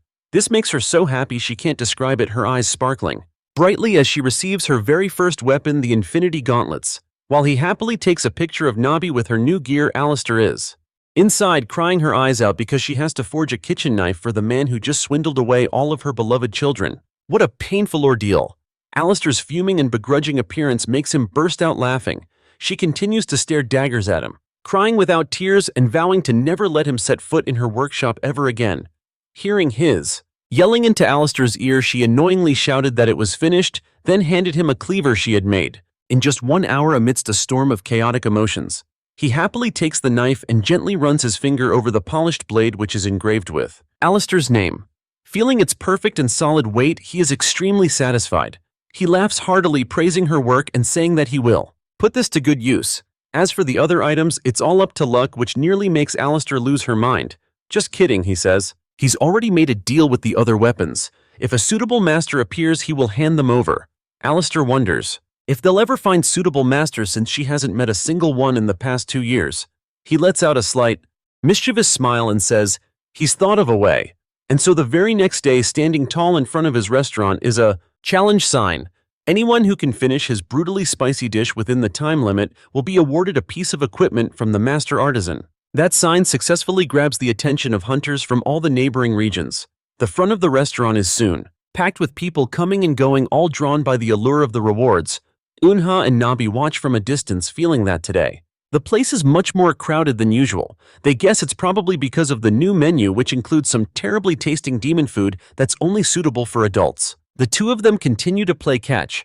The ball in Unha's hands is a Bakium, a toy designed for monsters that was created at the request of hunters who treat monsters like pets, similar to those who raise mythical creatures. It's both durable and made from eco-friendly materials. Unha throws the ball hard for Nabi to catch. Just as Nabi leaps to grab it, the ball suddenly expands and then explodes with a loud bang, startling them both. According to the manual, this type of ball shouldn't even pop if it were mauled by a lion. "Are you okay, Yuha?" he asked as he rushed over, guessing to himself that it seemed he'd bought a defective item from this slice of life shop. The mysterious figure observing from afar was Taiji Yuha's bodyguard, with a power level of 55. He analyzed the data through his black glasses. He was completely shocked to see the data on Nabi, discovering she had a power level of up to 80. If that's the case, he mused, the isekai returnee who is the master of this beast must be incredibly powerful. With that thought, he peeked furtively towards the store. Unexpectedly, he met Seung U's gaze. Caught red-handed, Taiji's heart skipped a beat and he immediately ducked his head to hide. His heart felt like it was about to pound out of his chest, but he was also curious what Seung U was making in this unique cooking manhwa setting. After finishing the food preparation, Seung U quickly gathered all the participants to give them a few words of warning. For the Demon Food Challenge, he explained that victory isn't determined by quantity. We will only provide a single serving. It's a portion for one adult. Therefore, the flavor will be beyond your imagination. This Demon Food Challenge consists of 3 rounds. If you cannot complete round 1, you cannot attempt the next round. The time limit is 30 minutes. If you succeed, the winner will be gifted a masterpiece from an artisan recognized by Seung U announced. The challenge fee is 100 million won per person. This money will be donated to a disaster relief fund. The crowd below hesitated upon hearing this, but all their doubts vanished when they laid eyes on the prize. It was a sword burning with the flame of a spirit, the equipment reward for completing round 1. They all stared intently at the blade. They drooled over the sword, thinking that paying 100 million won for it was basically getting it for free. Then they burst out laughing, feeling that Seung U offering such a challenge to hunters meant he was asking to go bankrupt. Kim Chan-shek, a guardian whose physical strength increases with his mental fortitude, confidently stepped forward. He sat at the table with an arrogant expression and raised his hand, declaring he wanted to take on round 1 of the Demon Food Challenge. With an air of extreme confidence, he waited. Seung U happily began cooking as dark clouds suddenly gathered, making him feel, "It looks like it's about to rain." Seung U decided to make a scallion pancake with rice wine, a dish from his previous world as an isekai returnee. It was called quack. Seeing the surprised looks from the hunters, Seung U explained that in the language of that world, it means look. This bizarre name left the group completely confused. Seung U smirked and explained that the reason was because the dish, once cooked, you cannot take your eyes off it for 5 seconds. If you even blink, it will burn instantly, just like their country's traditional dish goromi. It's cooked like a fritter or a pancake, but one is edible. While demon food is a bit harder to swallow. Hearing Chan-shik request a dish as disgusting as the pancake, Seung U immediately signaled for Nabi to bring the ingredients. The history of cooking is a brutal history of research and consideration to make food more delicious. But the food of Terra is different. It's a historical process of making it less delicious. After a few minutes of sizzling, the pancake was almost finished. The hunters below drooled in anticipation of the aroma. The fragrant scent wafted through the air. Seung U stirred, constantly explaining that in this cooking manhwa, making a delicious dish inedible would prove a chef's true skill. This left the crowd below bewildered, not understanding what he meant as he finished the scallion pancake. The final perfectly golden brown pancake is finally ready. Seung Woo plates it and quickly brings it to the table for Chan-sik to enjoy. The wonderful aroma and glistening color blend together, making Chan-sik antsy. He hurriedly picks up a piece with one hand, while pouring a cup of rice wine with the other, then happily pops it into his mouth. The surrounding crowd gathers around him, eager to see what it tastes like. But Chan-sik's face instantly turns deathly pale, drained of all color. Cold sweat pours down, drenching him as his eyes roll back into his head. He is rendered speechless. The history of cooking is known as a history of making food more delicious through the talent and experience of chefs which have been accumulated over time. When a dish is recognized as delicious, that recipe becomes part of a legacy, and is recorded in history. The same goes for John the potato pancakes. They use 100% pure potato starch. Making delicious John involves following a recipe filled with sincerity and history, but for Seung Woo, an isekai returnee from Terra, it's a completely different story. He uses warm water to knead the dough and in starch instead of potato starch. As he works, he continuously explains to the speechless faces of the hunters, all while Chan-sik is already frozen stiff after tasting the very first spoonful. Seung Woo explains that the on starch comes from the Kogel region, from a type of monster that has green sprouts growing all over its body much like potato sprouts, and they are naturally poisonous. Seeing Chan-sik turn pale and clutch his mouth, as if about to vomit, the others angrily jump to their feet, slamming the table and shouting, but they only receive Seung Woo's signature smile in return. He claims that as an expert, he wouldn't let a customer die. Moreover, he explains that in moderation, it actually helps increase one's poison resistance, making it a rare and high-class ingredient. Looking at Chan-sik's pale and rigid face, Seung Woo continues his explanation, saying the ingredient called winter ghost fungus, which he used instead of scallions, is very good for the body. One just needs to get past the chilling sensation that spreads through the body. Seung Woo glances at Chan-sik's rolled-back eyes and drooling face and realizes it seems Chan-sik can't handle it. He then smirks and thinks to himself that these are the 3 rested dishes from Terra. If he had served these to customers from the beginning, his restaurant would have become a funeral home. That's why, before the competition, he had Ji-hyun taste test a lot of it to determine a safe amount to consume and to see the reactions and check for any adverse health effects. At this point, Chan-sik regains consciousness, his mind dazed and confused. Breathing rapidly, he feels he can't take it anymore and collapses onto the table, begging to surrender. And so, the user of the Patience Defender ability, Kim Chan-sik, is defeated. The crowd swarms around him like he's some strange creature. He musters his last ounce of strength to dip his finger in soy sauce and write on the table. The crooked letters spell out this food is not of this world, making the other hunters tremble in fear. But some people have to learn the hard way. Driven by curiosity, they continue the challenge, only for every last one of them to end up trembling, crawling, and vomiting on the floor. Eunha is incredibly surprised to see the piggy bank is nearly full. Seung Woo notes that, while the customers didn't get full from eating, the piggy bank certainly did. This miserable scene before him makes him realize that in the end, no one won today.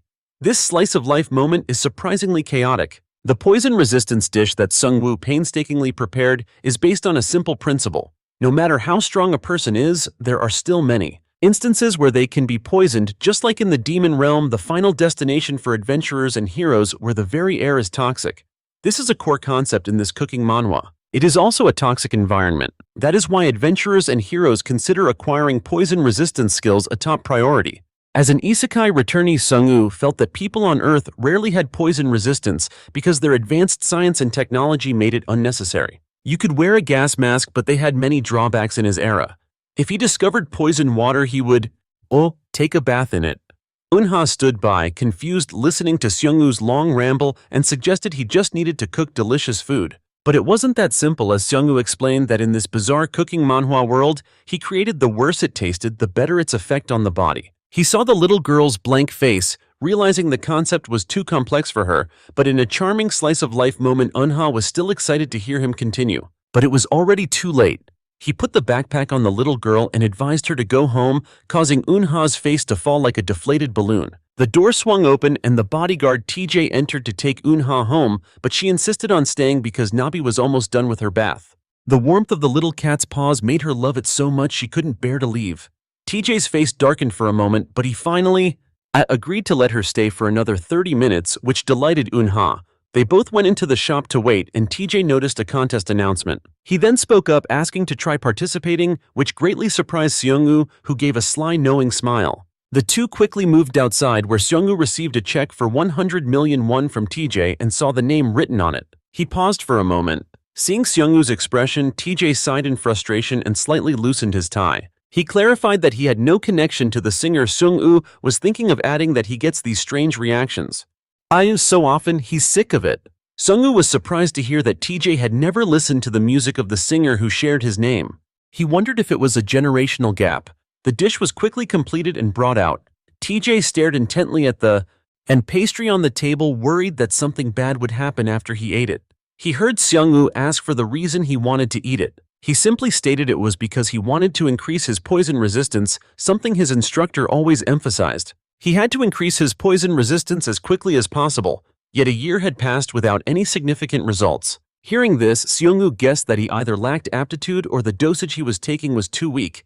As he poured water, It explained that strong poisons would interfere with his protection duties, but Seung U's dish seemed highly toxic yet very safe. Therefore, he couldn't pass up this opportunity. Hearing this made Seung U look at TJ in a new light, a more profound and philosophical light. TJ quickly picked up a piece and put it in his mouth, chewing messily before swallowing it down. Less than a second later, his calm face contorted from the indescribable taste. He felt it was truly horrible. The attack was overwhelmingly strong. Amidst the onslaught, he trembled and suddenly remembered that person's words he had to stay calm to analyze the food. He saw that the portion before him wasn't large, which was why everyone else had tried to eat and swallow it in a single spoonful. However, he couldn't think of it as food, but rather as an attack that he had to defend against. TJ's defense at this moment was based on 3 assumptions, with the pastry's attack power being 100, and he had to choose between taking 1 big hit or 10 smaller ones. He decided to choose 10 hits because if he was hit once with a resistance of 3, the damage would be 97. But if it was divided into 10 hits, the damage per hit would be 7 for a total of 70. TJ panted heavily, realizing he couldn't finish it in one go. So he had to chew thoroughly and make the most of the limited time, his whole body shaking uncontrollably in spasms, but still he persevered. Stopping, which made Seung Woo, who was observing from the side, extremely satisfied. The time limit is 30 minutes. The process of torturing one's stomach and exhausting the body to gain poison resistance within that time is the very essence of this dish. This is also a secret that Seung Woo always kept hidden. Eun-ha, sitting on this side while drying Nabi's fur, watched Taeji and silently felt that he had truly grown up, now that he no longer seemed to enjoy delicious food. Taeji, however, was still eating relentlessly. Finally, the plate was completely empty to the enthusiastic applause of Seung Woo, Eun-ha, and Nabi. Taeji was also overjoyed that he had overcome the poison resistance trial. He stood up, his face showing a hint of emotion, as it was the first time in his life he had eaten a dish so delicious. Seung Woo quickly rummaged through the storage to find a weapon to gift Taeji. Hearing that he wanted that flame-wing sword belonging to Alistair, which slightly surprised him, Taeji explained that he had attempted the challenge before but was still unable to obtain it. Seung Woo, upon hearing this, proposed a challenge, much like a hero who wishes to marry a princess. One must overcome great hardships to achieve a happy ending. The food Seung Woo cooked today could barely be considered a trial, but to acquire all of these equipment items, the participant would have to eat even more dishes, but Taeji was currently fed up and had no desire to continue the trial. Noticing Taeji's curious gaze, Seung Woo, our isekai returnee, instantly understood and immediately took out a suit of magic armor, making him incredibly happy. With this magic armor, if you recite an incantation, the straps will extend and cover the entire body. Its greatest advantage is not needing to carry a dirty, heavy bag for storage. It could be used to protect Eun-ha when there is no time to prepare armor. Taeji on the outside tried to appear calm, but on the inside he was so happy he could jump for joy. Eun-ha noticed that more than 30 minutes had passed. With that, she gave a mischievous little smile, hugged Nabi, and rolled over to sleep, a truly heartwarming slice-of-life moment for them. The adorable sight of the two of them under the afternoon sun, truly an unforgettable memory for Seung Woo and Taeji. The bizarre food challenge, a staple of this cooking manhwa, continued on day 2, taking place during a torrential downpour. The group of hunters, determined not to give up, swaggered back in their black puffer jackets, vowing to be more formidable than ever. Each and every one of them carried a bottle of super spicy chili sauce, and with fiery determination, they chugged it down to completely numb their taste buds, their spirits ablaze with a resolve to fight and win. This energy seethed and echoed passionately in the air as streams of red-hot chili sauce shot straight into their mouths. It was spicy enough to make them breathe fire, but it was no match for the heat of their passion and thirst for success. Sensing the somewhat unusual atmosphere in the house, Seung Woo broke out in a cold sweat, silently thinking that their competitive spirit was a bit over the top. However, that spirit did not last long. After the very first bite, every single one of them turned deathly pale. As they tried to suppress their nausea, the world suddenly became bone-chillingly cold as gusts of snowy wind began to howl. This was because the dish contained an aura of incredibly powerful magic. The massive crowd that showed up today meant that Seung Woo was basically counting money until his hands were sore. Suddenly, the door burst open and Eun-ha, wearing a raincoat, trudged through the storm to play with Nabi. The two little friends were overjoyed to see each other. From across the street, two chefs named Oh and Park saw that Seung Woo's place was still bustling with a line of customers despite the rain, and couldn't help but feel envious. Learning that his average price was 100 million per person, they were simply shocked. They were so mad they were fuming and couldn't believe the hunters had to pay 100 million for the participation fee just to eat that terrible food. The green-eyed monster started to rear its head as every guy continuously stared intently at the two of them. They cursed up a storm, remembering that 35 people visited Seung Woo's restaurant yesterday, meaning he'd made a whopping 35 billion, which made them furious. They were determined not to let him get his hands on that money so easily, and began whispering to each other, plotting to frame Seung Woo for a violation. It was a food safety violation, and they schemed to arrange for their contact at the food safety department to come for an inspection. Their brilliant plan was to completely ruin him, after which they would announce their own inedible food challenge. They'd offer an expensive item as a prize with a 100 million entry fee, all under the guise of a donation, and the malicious looks on their faces were undeniable. After a moment of plotting, they burst out laughing at their indescribably evil plan, dreaming of becoming tycoons, thinking that for the rest of their lives they would just sit back and collect money from those foolish hunters, a true paradise. As they were laughing gleefully, Min suddenly appeared, completely covered from head to toe. With a menacing expression, he approached and grabbed them both, growling softly in their ears that Seung Woo's two restaurants were registered as training facilities under the special hunter law. They were providing food as part of survival training and were therefore completely exempt from food safety laws. Secondly, he pointed out that in the case of hunters, in an emergency, they can eat anything from garbage to monster meat, so their little scheme would easily bankrupt them, and every single word he spoke drained the color from their faces, and they began to tremble uncontrollably before he suddenly slammed the table with a threatening bang. He warned them not to think ill of Seung Woo, making their hearts pound as if they would leap out of their chests as they clung to each other, trembling like leaves in the wind. And before leaving, Min didn't forget to warn them to behave themselves unless they wanted to meet a very talented lawyer or face a surprise food safety inspection of their own. Their faces were already deathly pale as they scrambled to run straight out of the restaurant, ignoring the waitress's helpless calls, while Min simply sat back down and ordered an iced Americano for himself. The pouring rain enveloped the two as they ran for their lives. A few days later, Ji-hyung heard Seung Woo talking about the monster food challenge and immediately refused. She remembered being tricked before and really didn't want to go through that again, but she also felt it was rare to find a restaurant as delicious as this one, and besides, the owner was so handsome, she was completely smitten. Seeing that the special on today's menu was carbonara made her incredibly excited. Suddenly she looked up and stared at Seung Woo, startled to realize that he seemed to have gotten fatter. Startled, Seung Woo reached up to touch his own chubby double chin and screamed in horror as he was in agony. He couldn't accept the fact that he had gained weight, and he tremblingly touched his plump chin in utter shock. He remembered his past life. Even when he was a hero, this isekai returnee had never looked like this, and to suddenly gain weight now was more than he could bear. When Ji-hyung pressed him for details, Seung Woo claimed that 2 weeks ago he only drank a little Coke and ate a single pizza while watching a movie, which surprised her because there was no way he could gain that much weight from just that. Who would have thought that the number of pizzas Seung Woo actually ate was 8 pies per movie, and every day he would watch from 8 to 10 episodes. As for Coke, he drank 1.5-liter bottles. Hearing this, Ji-hyung felt her head spin, but it didn't just stop there for Seung Woo. He also ate snacks and all the food Nabi made, and the more Ji-hyung heard, the more shocked she became, and she felt that perhaps it would be best for Seung Woo to be hospitalized immediately. In a classic slice of life, the moment of despair, a discouraged Seung Woo squeezed his face a few times. Ever since arriving on Earth, his sense of taste had been completely liberated.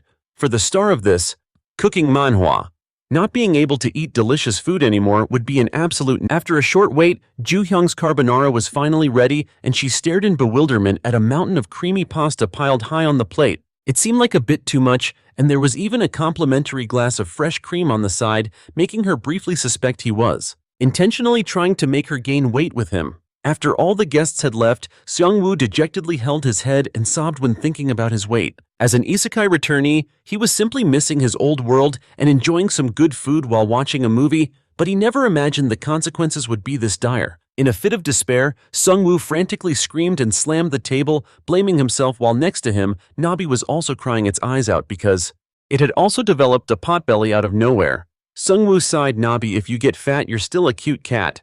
But if I get fat, it'll definitely be a huge problem." Even the nickname adorable hero that Nabi had just thought of couldn't salvage Seung Woo's mood at all. After an exhausting crying session, he suddenly regained his spirits and declared with soaring determination. He then laid out all the ingredients on the table, deciding that from now on he would cook for the 4-star hunter as his eyes burned with determination. The main ingredient for this dish was the meat of an extremely rare black crow. Before slicing and marinating it, he applied a bit of Fire Spirit King crystal evenly. The crystals of the Fire Spirit King are used as a salt substitute, and if you fail in channeling your mana, it will explode. Each grain packs the power of a grenade. Next was the Ether Region's Spice Blend. It is used as a sugar substitute on Terra and is known as the flavor of devotion. It was once a commodity, banned from harvest for 100 years, and has the effect of amplifying a dish's flavor to an explosive level. After that came the fruit of the Demon Eye Tree. Although not commonly used in food, it has an outstanding effect on burning fat and promoting cardiovascular health. After some time marinating and preparing, Seung Woo casually waved his hand, casting dehydration magic to remove excess fat and moisture from the meat. This also helps the marinade penetrate deep inside. Seung Woo and Nabi worked together, channeling energy to rotate the slab of meat. Before long, it transformed into an incredibly appetizing block of meat, crispy on the outside and tender on the inside. He took a knife and cut a piece to taste. The moment it entered his mouth, an explosive wave of flavor with a powerful kick sent Seung Woo flying a good 10 meters away. He panted heavily, realizing the flavor felt like taking a direct hit from the Demon King himself, which proved that his weight loss dish was a success. Nabi stood beside him and cheered in celebration. The next day, as soon as she opened the door to the shop, she was startled to see a handsome Seung Woo with a perfectly toned body. When she learned that he had managed to lose weight in just one day, she excitedly begged for his method. He cheekily told her his secret was to eat food in order to lose weight. Just as the words left his mouth, 2 other customers in front of him suddenly slammed the table and shot to their feet, much to his bewilderment. This relatable slice-of-life moment highlights how obesity is the arch-nemesis of modern society and the source of various illnesses. There are few who don't pay attention to their measurements and weight. Practically everyone worries about their body weight, and the 2 chubby customers in front of Seung Woo were no exception. He was a bit flustered by their overwhelming intensity. They couldn't wait any longer and slammed the table loudly as they spoke. They pulled out their wallets, scrambling to be the first to buy the dish, which put Seung Woo in a very awkward position. After the commotion, he gently explained to them both that this was a special dish from a cooking manhwa created for hunters. As an isekai returnee, he knew it was extremely dangerous for ordinary people to eat. He could only. In a classic slice-of-life moment, he advised them to moderate their diet and exercise, which made the other 2 sigh in frustration with a hint of envy, because they were just busy office workers all year round. Ji-hyun, hearing this, desperately wanted to eat it, but was still refused by Seung Woo because this dish was very dangerous and would put a great strain on the body. Moreover, this dish that helps with sudden weight loss would create the side effect of if one couldn't endure it, it would be life-threatening, causing Ji-hyun's face to fall completely flat like a wet noodle. However, she was determined not to give up, claiming that she could endure it. With a sudden burst of enthusiasm, she declared her desire to join the monstrous food challenge, making Seung Woo break out in a cold sweat at her persistence. He had no choice but to nod in agreement to Ji-hyun's delight, but Seung Woo still couldn't understand what part of her needed to lose weight. Ji-hyun angrily explained that she had to restrain herself immensely, trying to suppress her cravings. Even if she was dead tired, she had to exercise regularly. She would be starving, but because she was over her calorie limit, she still had to go for a run in the park late at night.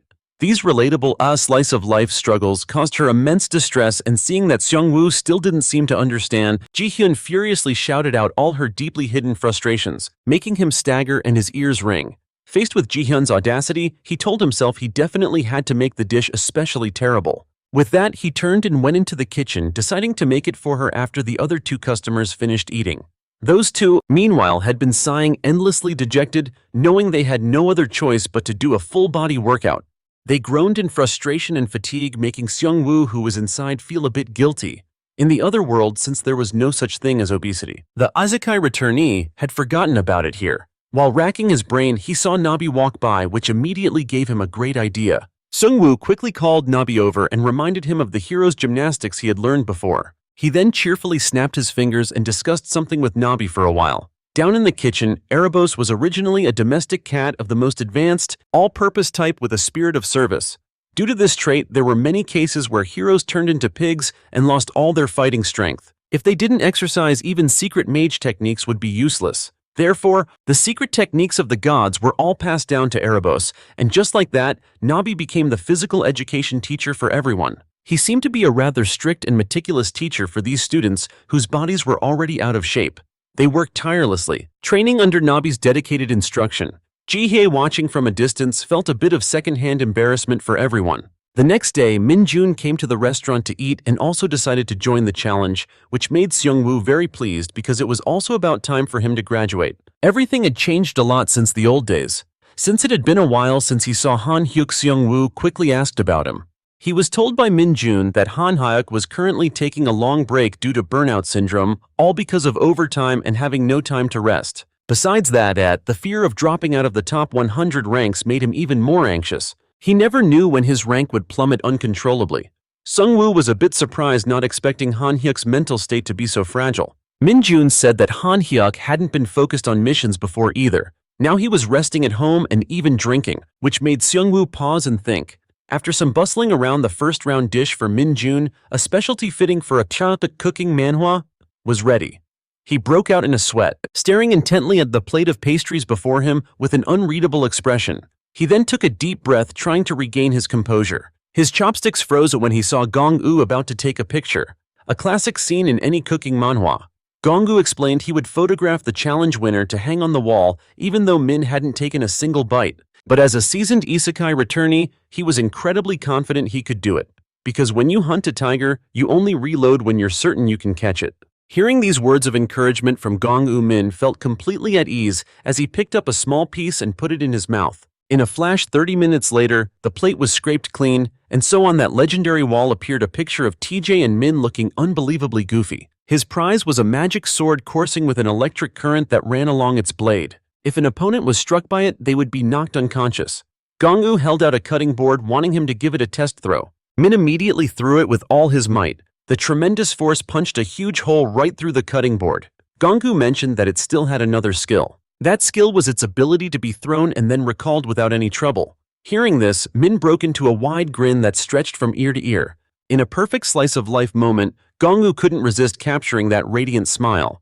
A blushing and embarrassed Min explained that he had only smiled by accident. Gong-u gently closed his phone, having already captured every one of Min's moments, making Min sigh wearily, a bit surprised that his master could be so childish. Night had now fallen at Hang Hyuk's house, which was an absolute mess. The place was littered with soju bottles, and he was passed out on the bed with a drunken stupor on his face. He dreamt hazily that he had neither friends nor a girlfriend. Drowning in despair, he just kept chugging alcohol nonstop until he was completely wasted. In his drunken haze, Hang Hyuk vaguely recalled the image of Seung U relentlessly emitting waves of killing intent, thinking to himself that an invincible returnee like him could solve everything. After tossing and turning for a while, Hang Hyuk fell off the bed with a thud. He began frantically pounding the floor, his eyes bloodshot and hands trembling, telling himself that if he were a returnee, he could be just like Seung U. Unable to contain his emotions, Hang Hyuk flew into a rage and violently threw a soju bottle. After some incoherent rambling, he sank into a deep sleep, completely unaware that Seung U had already arrived. Seung U carefully stepped over the pile of bottles and entered the house, thinking to himself that Hang Hyuk was more childish than he appeared. Suddenly, a strange, sinister intent flickered in his eyes. 9 years ago, when the first gate opened and monsters began their invasion, many people vanished. 3 years later, those who had disappeared suddenly began to return one by one. They told stories of being transported to another world and having obtained immense power. The public's reaction to this was one of extreme envy. This was because before disappearing and returning, all of those people had been ordinary commoners. Seung U now stared intently at the sleeping face of Hang Hyuk, thinking to himself that the man shouldn't wish for this, because he himself had experienced it, but if this is what he truly wanted, he would help grant his wish. With that thought, he immediately hoisted Hang Hyuk over his shoulder. After several hours of drunken sleep, Hang Hyuk groggily opened his eyes. He was startled to find himself in a completely unfamiliar place. The first thing he saw was Seung U sitting comfortably on a chair with a magic book in hand. He then spoke, welcoming Hang Hyuk to Terra. He explained that from now on, Hang Hyuk had to go to Terra and save people in danger. The more he heard, the less Hang Hyuk understood what the hell was going on, and he kept flailing his arms and legs, having no idea what kind of crazy situation he was in. Seung U explained that this was the traditional way to welcome a warrior from another world as decreed by the goddess. He said all this while staring fixedly at Hang Hyuk with sinister eyes. He was terrified and screamed in horror, thinking he had already kicked the bucket. Seung Woo explained that if things had gone the usual way, he probably would have died from an accident or a stroke, but for now he was still alive, which startled Hang Hyuk.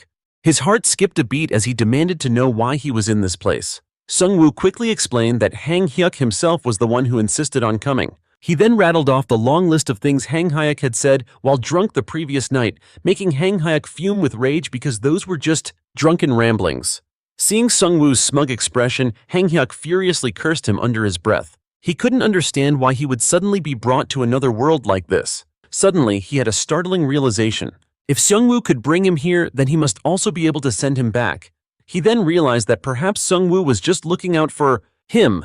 Hang Hyuk's attitude changed in a flash, and a gleeful smile spread across his face as he sidled up to Seung Woo. He started acting obedient and submissive, his eyes sparkling like stars, wondering what amazing things Seung Woo was about to teach him. Hang Hyuk was brimming with confidence, full of dreams and aspirations, or perhaps delusions, making Seung Woo sigh. He let out a long sigh, thinking to himself that this guy was quite a handful. In a low voice, he stated that those things weren't all available. He felt that if the current Hang Hyuk faced a stronger opponent, he would certainly be done for. Therefore, the best strength is a solid foundation. The words hit Hang Hyuk like a lightning bolt, and he couldn't stop screaming in protest, while Seung Woo further explained that those cheap tricks are useless against the Demon King because if they worked, the gods wouldn't have chosen a human to face him. That is why warriors who rely on luck or deceit always lose. So it is best to learn from the very beginning.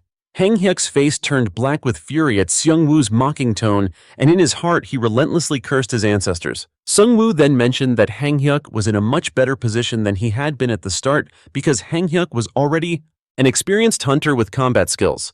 Therefore, he believed Hang Hyuk could definitely succeed. Suddenly, Hang Hyuk's entire body was enveloped in streams of blue energy before he shot up into the sky, vanishing without a trace and leaving him no time to react. Seung Woo watched as he shot down like an arrow into the other world, a hint of anticipation on his face as he listened to Hang Hyuk's piercing scream, a familiar sound for an isekai returnee. Before his figure completely vanished, Seung Woo casually opened a book in his hand, which detailed the language and local terms of Terra, along with a window to track skill progression and an ability to teleport back to his original location in a life-or-death situation. Seung Woo was certain that Hang Hyuk would learn many interesting things in Terra. 1 month later, Hang Hyuk, dressed in a rugged Western suit, stared intently at the quest board in front of him, realizing there were no good missions for the day. Beside him, his dog Cerberus kept nudging him to eat the meat dish that had just been served, an odd slice-of-life moment that did not please Hang Hyuk at all. The dish reeked of stinky socks, and the fruit garnish was completely rotten. This wasn't the quality food you'd expect in a cooking manhwa, and having to eat this stuff for a month made him unable to bear it any longer. Despite Cerberus insisting the meat had recovery and muscle-building properties, Hang Hyuk still adamantly believed that cooking should be about flavor, not just stats. His bluntness successfully annoyed the other patrons, forcing him to grit his teeth and take a bite. Eating this garbage made him realize just how good Seung Woo's cooking truly was. As he was crying miserably, the system window suddenly appeared before his eyes, requesting that he supplement. Like a protagonist in a cooking manhwa, Hang Hyuk was momentarily stunned to learn he needed to supplement his diet with 4-star food for a week due to severe malnutrition. After a moment of thought, this urgent hero's quest reminded the isekai returnee of the 2 types of adventurers. There were those chosen by the gods, and then there were those who were not.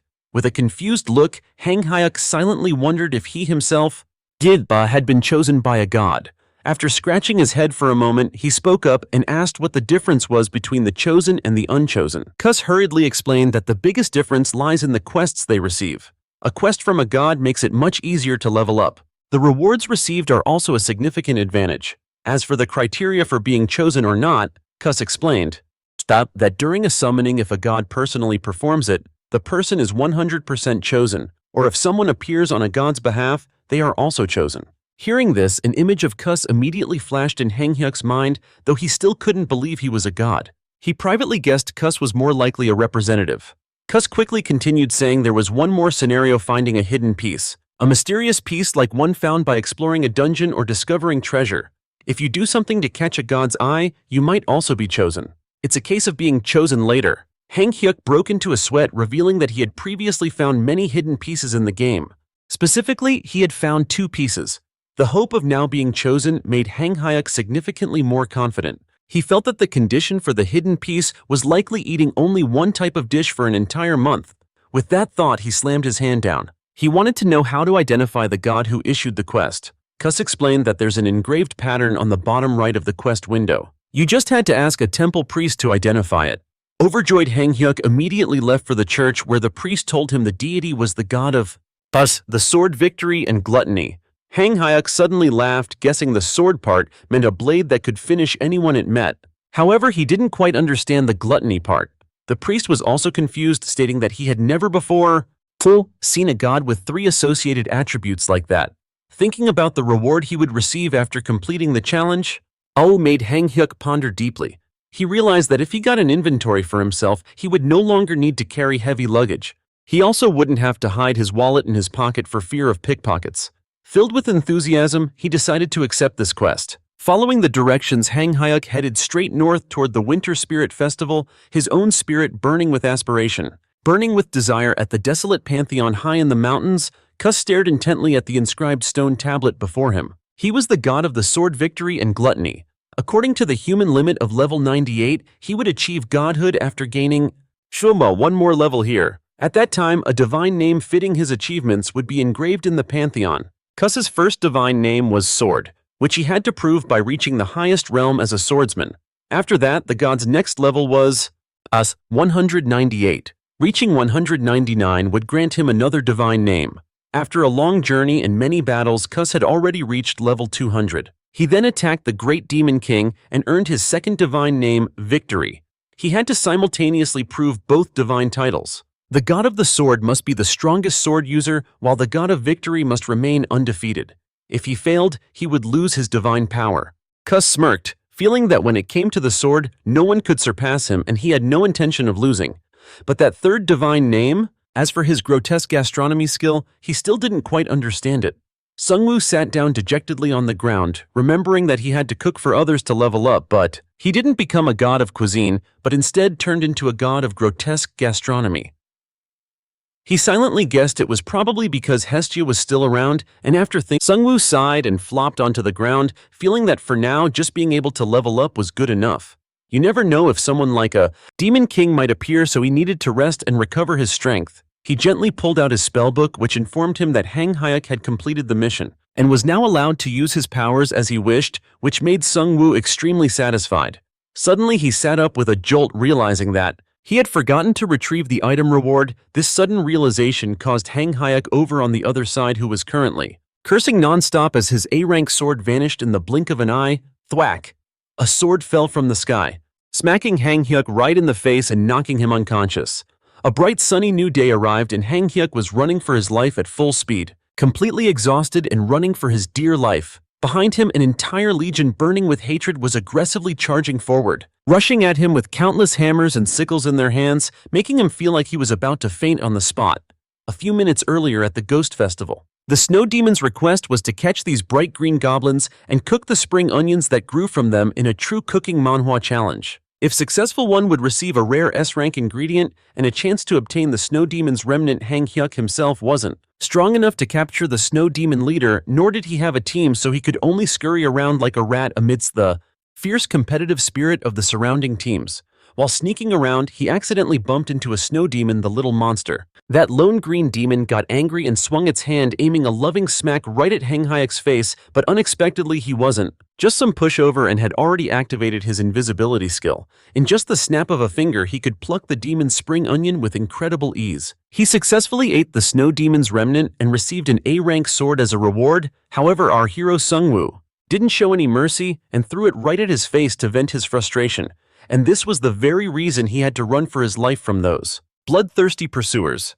To their utter astonishment, Hang Hyuk curled into a ball and started rolling rapidly in a straight line, straight down the mountain range below. His carefree laughter still echoed crisply in the air, while Seung U was currently enjoying a quiet slice-of-life moment. At home, flipping through his spellbook and reading each line inside, it stated that Hang Hyuk had completed the mission and opened the item pouch.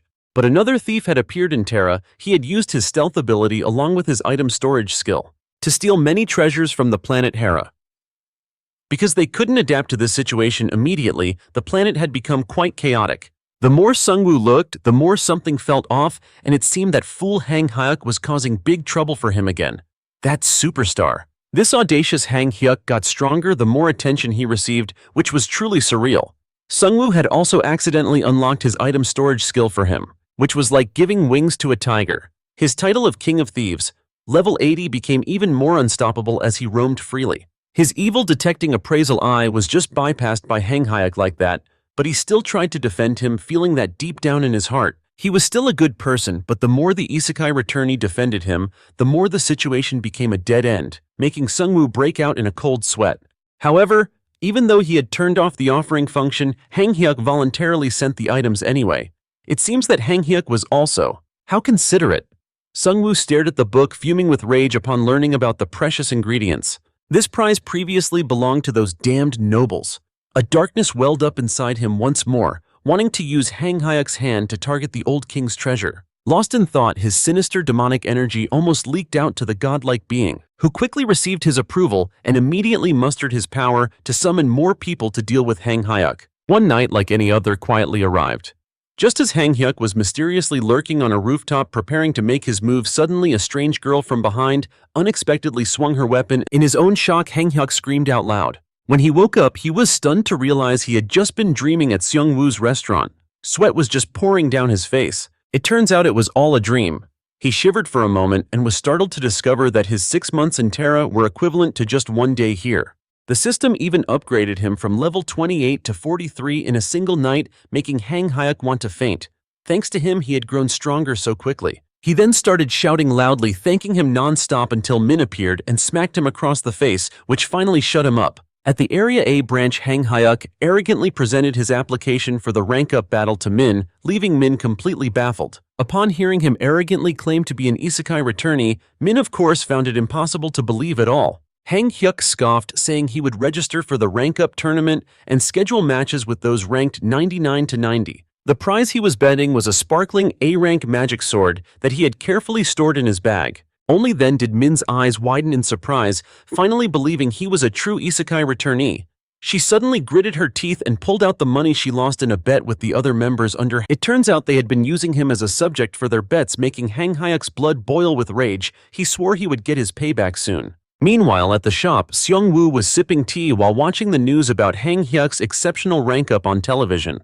In his heart, he felt happy for him, knowing he had helped him overcome those days of depression when he was crying and wanting to give up. He gently pressed a button to change the channel, and an advertisement appeared on the screen for the Zaeun Fishery, which was hosting a fishing event. Hearing this, Seung Woo's eyes lit up like stars. It struck a chord with his favorite hobby, making him immediately and energetically take off his apron, close the shop, and grab his case to go find dinner after leaving instructions for Nabi and Yuha in the house. Seung Woo headed straight for the Zaeun Fishery, but it seemed that the advertisement and reality were starkly different. A desolate and deserted scene mixed with all sorts of trash greeted him. He approached a wooden cabin where an old man inside informed him that while there was no entrance fee, he would have to rent fishing gear.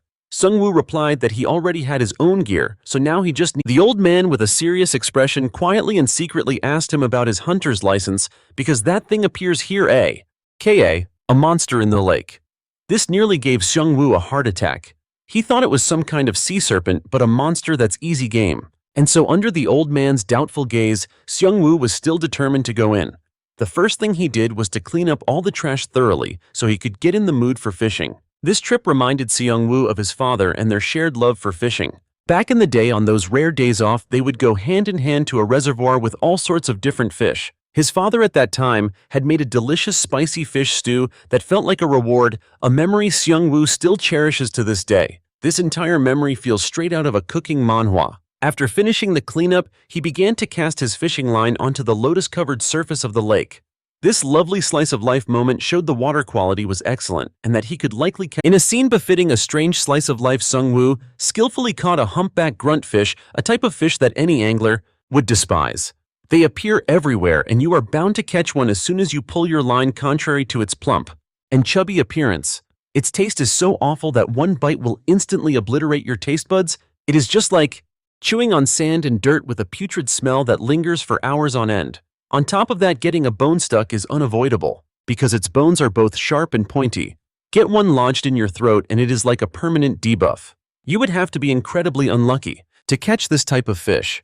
Seung Woo, however, felt it was no problem at all because catching it was his original goal. From the very beginning, approaching from a distance was a middle-aged man, John Woon, from the disaster response team. He quietly observed the surroundings, disheartened to see how much things had deteriorated after not visiting for 9 years. The owner of this fishing area had previously requested help with the problems here, but he had always refused them, even regular customers, considering it a waste of manpower.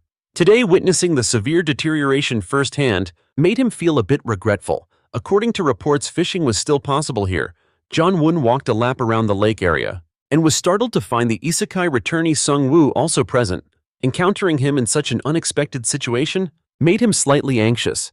He then noticed that Seung Woo's bucket was filled with humpback grunt fish, causing John Woon to hesitate and pinch his nose while stepping aside. Seung Woo explained he was catching them for food, which made the man extremely surprised, his face showing clear contempt and ridicule for this one-of-a-kind dish. John Woon switched into lecture mode, stating that dishes like that are basically biological weapons that will harm customers. Hearing this, Seung Woo instantly guessed the man was likely connected to the forces occupying the gate. He laughed heartily and quickly explained that he only intended to use it as a weapon to deal with the slimes in this place. In other words, fighting poison with poison, literally. It could even take care of dragons, the strongest and most difficult monsters to deal with. The thought of Seung Woo planning to defeat a dragon with food poisoning struck John Woon as completely absurd. But this isekai returnee who had conquered an S-rank gate seemed like he was not joking, making John Woon wary of his carefree attitude. He looked as if he was about to kill bugs with insecticide. With the greatest of ease, Seung Woo confidently stated that a dragon is just a big lizard that knows how to use magic. Therefore, if you bait it with food, it is bound to fall for it.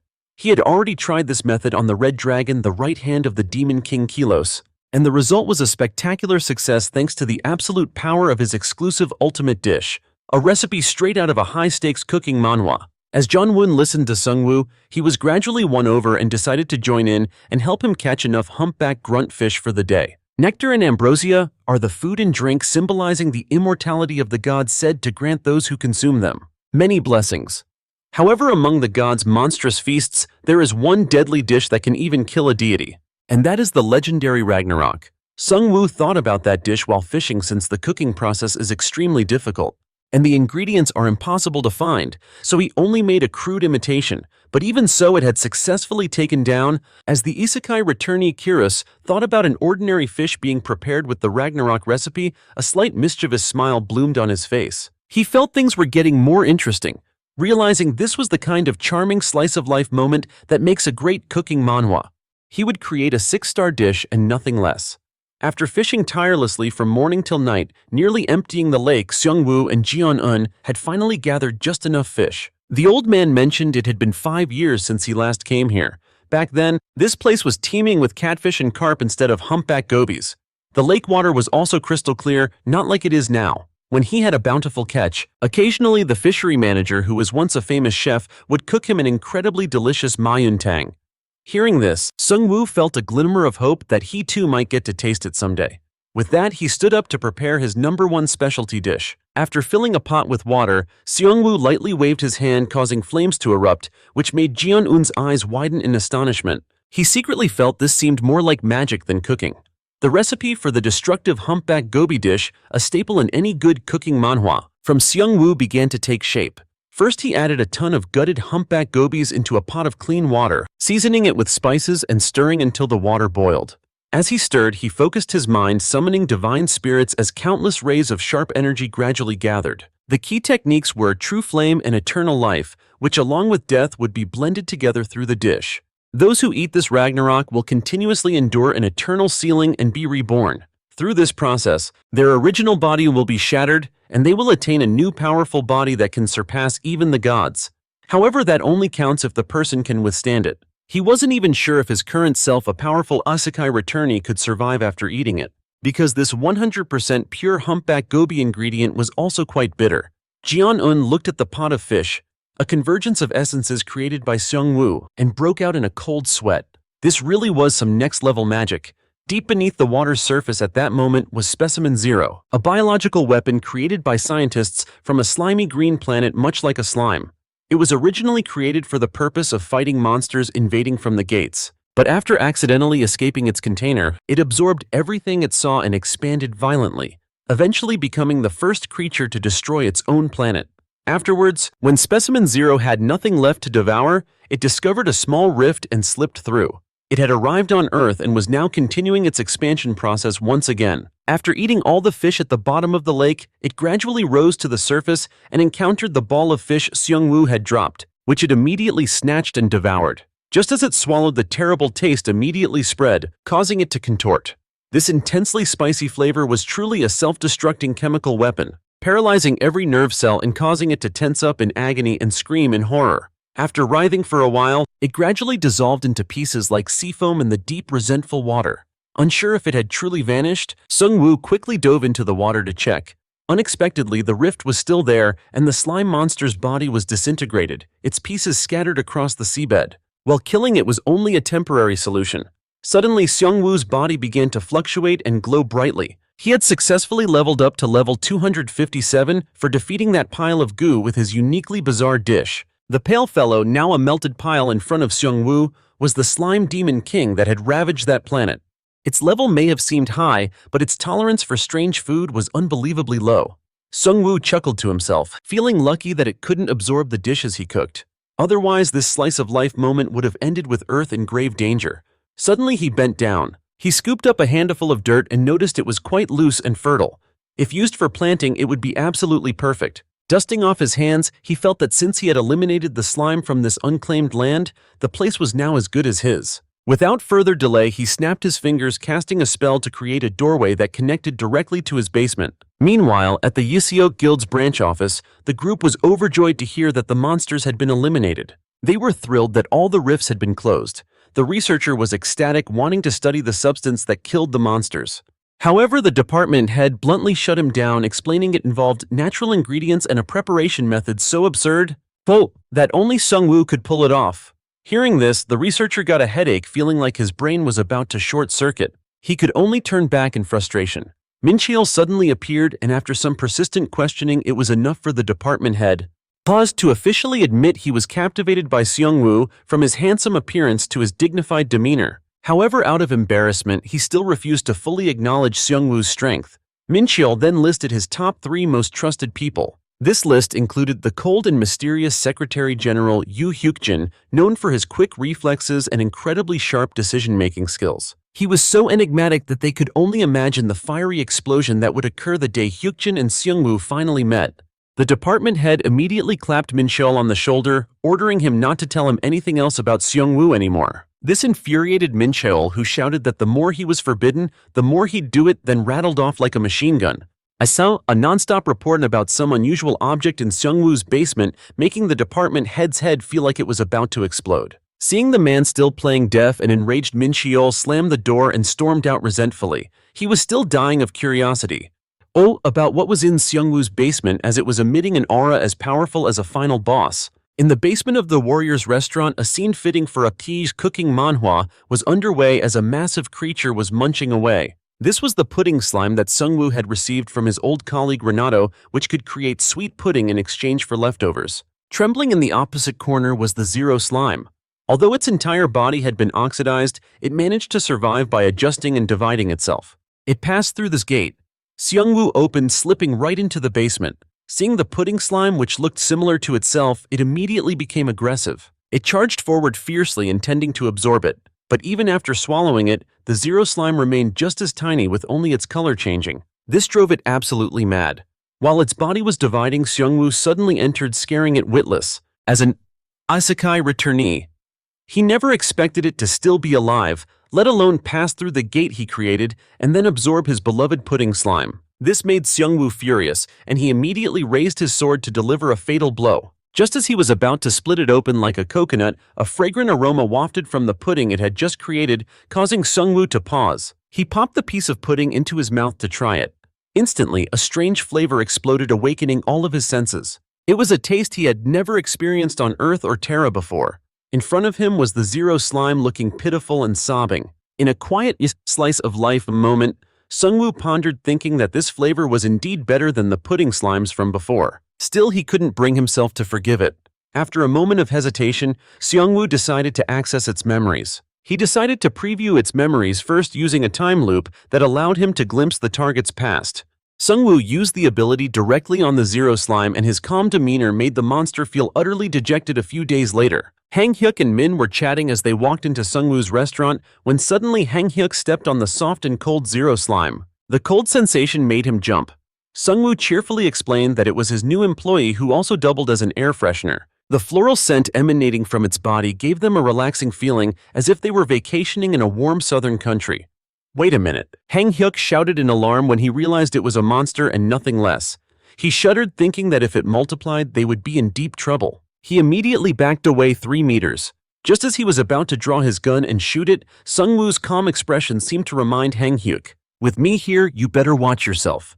This made Hang Hyuk break out in a cold sweat, but as he was putting the gun away, his hot-headed nature flared up again. Hang Hyuk drew his weapon again and shouted that letting a monster roam free in a restaurant was completely unacceptable. Seung Woo just smiled, wanting to know what Hang Hyuk's solution was. Unfortunately, the hot-headed man was at a loss for what to do. Min stepped in like a savior and picked up the slime. He wanted to know what type it was because even though it was acidic, its body was strangely harmless. Plus, it was very fragrant and irresistibly soft. When he heard Seung Woo say that he had removed all of its toxins the previous night, Min told him to officially report his ability to tame and manage monsters. This way, he wouldn't get into any trouble with the authorities. The Zero Slime was a bit surprised to hear its new name was Yansik. Min explained that since it is a slime, it would be classified as a combat type. Furthermore, if he registered it for combat, Seung Woo could even receive a monster-rearing subsidy. However, the risk of getting arrested was also very high, which gave Seung Woo pause. Following Min's advice, he decided to forge its papers and register it as an F-rank slime. He was currently feeling incredibly grateful to Min. The two chatted happily while Hang Hyuk stood dumbfounded in the background, still not understanding. What the heck was going on? Oh well, he decided to fill his stomach first and figure things out later. Hang Hyuk sipped his coffee. He decided to order 3 servings of lamb steak for the day. When Nabi heard that he had gone through life-and-death situations in Terra, she was so impressed that she decided to make his meal on the house for the day. The piping hot dish was quickly brought out by Yansik. Hang Hyuk took one bite and immediately praised the explosive flavor, a signature of this cooking manhwa he had been waiting so long for. Yansik trembled as it watched Hang Hyuk eat non-stop. That same meat had nearly killed it with a single bite, yet look at Hang Hyuk eating with such relish. Suddenly, the door opened and a crowd of people rushed in, keeping Yansik busy in a classic slice-of-life moment. It was working up a sweat because Seung Woo, the isekai returnee, still had its power sealed, so it could never recover enough to escape. Meanwhile, Jun-un returned to the fishing spot from the other day to eat and drink cheerfully with the old security guard. The place seemed to have been restored to its former glory, with crystal-clear water and countless fish swimming happily in the lake, which made the old man incredibly happy, his eyes shining with emotion. Jun-un explained that the old man would receive compensation from the IPA Disaster Recovery Committee. The purpose of the fund was to support environmental development and compensate for lost work, even though it wasn't a huge amount. This completely surprised the old man. Jun-un thoughtfully ladled him a bowl of delicious and hearty fish soup. While apologizing, tears streamed down the old man's face, his small body trembling as he began to accept the new things and wonderful things that were about to happen. At the Isaac Korean branch, John informed the department head that the other party had officially authorized the Mobile Armed Squad. This seemed unreasonable, but it was surprisingly approved so quickly, which made John wonder with some anticipation where he might be sent for this trip. She reported that the dispatched squad was none other than the Isaac Full Metal Heroes Command, the best of the best, which nearly made the man faint on the spot. He suspected they must have some deep, sinister plot. Suddenly he shot up, wondering if it was possible that they already knew about Seung Woo's existence. If so, it was all over. Seung Woo is an isekai returnee who could become an unprecedented disaster. He is an individual whose power far surpasses even the top-ranked elites, and their sudden dispatch made the man rack his brain thinking of the worst-case scenarios. Meanwhile, at Seung Woo's restaurant, a setting straight out of a cooking manhwa, today's menu featured pork cutlets, Western style, and mushroom soup. This exquisite dish was so good that the young man Tae-hee had to order a second plate. Suddenly, he noticed the slime clearing the dishes and was utterly shocked. He felt that although it smelled nice, it was still a slime, so it was better to be cautious. It was best not to let it get near him, not even for a tiny scratch. His fiercely combative posture made Yansik flinch. the slime remembered its promise to Seung Woo to work hard and diligently. And yet Tae-hee was glaring at it with such hateful dagger-like eyes which deeply wounded the slime's pride. To make matters worse, Seung Woo misunderstood and thought it was glaring at the customer. It was truly infuriating Seung Woo noticing Tae-hee's discomfort with Yeonsik played a little trick on the slime to reassure the customer, turning the tense moment into a classic slice-of-life scene which made Yeonsik want to cry. Tae-hee whispered softly, advising him to hide it because the mobile armed squad was on its way. That squad consists of ordinary people, wearing single-use mobile combat suits provided by the Cyber D Corporation to contribute to the monster extermination efforts. However, because those combat suits malfunction if a slime gets inside, the squad members absolutely hate slimes. After hearing this, Seung Woo immediately understood everything and felt it made perfect sense.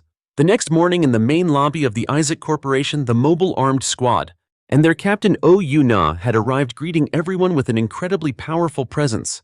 Hang Hyuk, ever the flirt, started making inappropriate comments, but in a flash, Yoo-na treated him like a mere child and flicked him on the forehead, which made his face turn red with anger. After the military assembly, she was given a tour of the living quarters by the department head with Hang Hyuk and Min-jun following step by step behind her. Yoo-na mentioned that she had heard about a restaurant nearby that cooks with monster ingredients and was very curious to try it, which made all three men's hearts skip a beat. Each of them jumped, wondering how she could possibly know about it. Min-jun tried to crush her expectations by claiming the food there tasted absolutely terrible, but coincidentally, Yoo-na's taste leaned towards exactly those kinds of bizarre dishes. The more he criticized it, the more she wanted to try it, making Min-jun want to cry. Just as he was desperately trying to think of a way to stop her at all costs, the department head ruined everything by mentioning that they might have the dish made from slime. Upon hearing that, Yoo-na got excited and ran off immediately. Min-jun, with tears in his eyes, told the man that the restaurant actually has a slime as an employee, which left the department head completely petrified. The two of them then launched into a massive heated argument, looking quite intimidating while also cursing out that airhead Hang Hyuk, whose head is always in the clouds. Hon-ah quickly found her way to Seiyu's restaurant. Her fearless and defiant demeanor immediately made Seiyu and TG realize who she was. The legendary member of the Mobile Armed Forces. Nabi happily ran over to greet her, successfully scoring a point in her favor. Next up was the more challenging part, which was Yeonshi's turn. It had already changed its form as instructed by Seiyu, but due to stress, it wasn't sure how long it could maintain this human form, and its face was also already flushing bright red. Hoena was reading the menu when she suddenly heard a splashing sound and glanced around, making Nabi's heart feel like it would leap out of its chest. It hurriedly created a distraction, saying those two slime dishes are only suitable for dessert because of their calorie count, which is very high. Eating too much will make you fat as a pig. Yeonshi, who had now reverted to its true form, breathed a quiet sigh of relief. That was almost too close. But the more it thought about it, the stranger it seemed. It didn't understand why it had to hide from Hoen-ah while on the job. With that, it transformed back into a human, planning to bolt right after serving the dish. Since it could only hold this form for 20 seconds, it hastily served the food and then wiped the table its whole body. Trembling like a leaf under Hoena's piercing gaze, she quietly spoke up and asked it directly, "You're a slime, aren't you?" The unexpected question made the atmosphere in the restaurant freeze solid, accompanied by the terrified gazes of the onlookers. Hoen-ah glared, her eyes as sharp as daggers, and instantly snatched a knife from the table, her expression one of crazed resentment as she faced it with wide eyes. On the battlefield years ago, her comrade died after a slime crawled inside their suit of armor. It was a tragic death. This incident left Hoen-ah with deep psychological scars, causing her to hate slimes to this very day. Just as she was about to bring the knife down, Seiyu's cold voice suddenly rang out from behind, ordering her to put it down because that knife is for slicing pork, for Japanese-style katsu, not for a weapon. This isn't a funny joke. Seiyu was tense. As an isekai returnee, Seiyu had already heard her story from TG, so he understood her actions, but he felt that Yeonshi was just as pitiful, if not more so, than Hoen-ah. Originally, Yeonshi wasn't even a slime. After the rifts opened and monsters began attacking people, it became a very common occurrence. A slime attacked a child and took an interest in the boy. This particular slime was special. It could absorb a portion of its prey's knowledge and personality through digestion. The scientists of Gia captured slimes during an expedition and began conducting experiments to create a weapon capable of destroying the rifts. But a problem arose when the slimes began to evolve and gain self-awareness. The first slime to achieve consciousness also became the first sacrifice. The slimes were forced to endure endless pain from the experiments conducted on their bodies. But they felt no resentment or hatred because no one ever taught them how.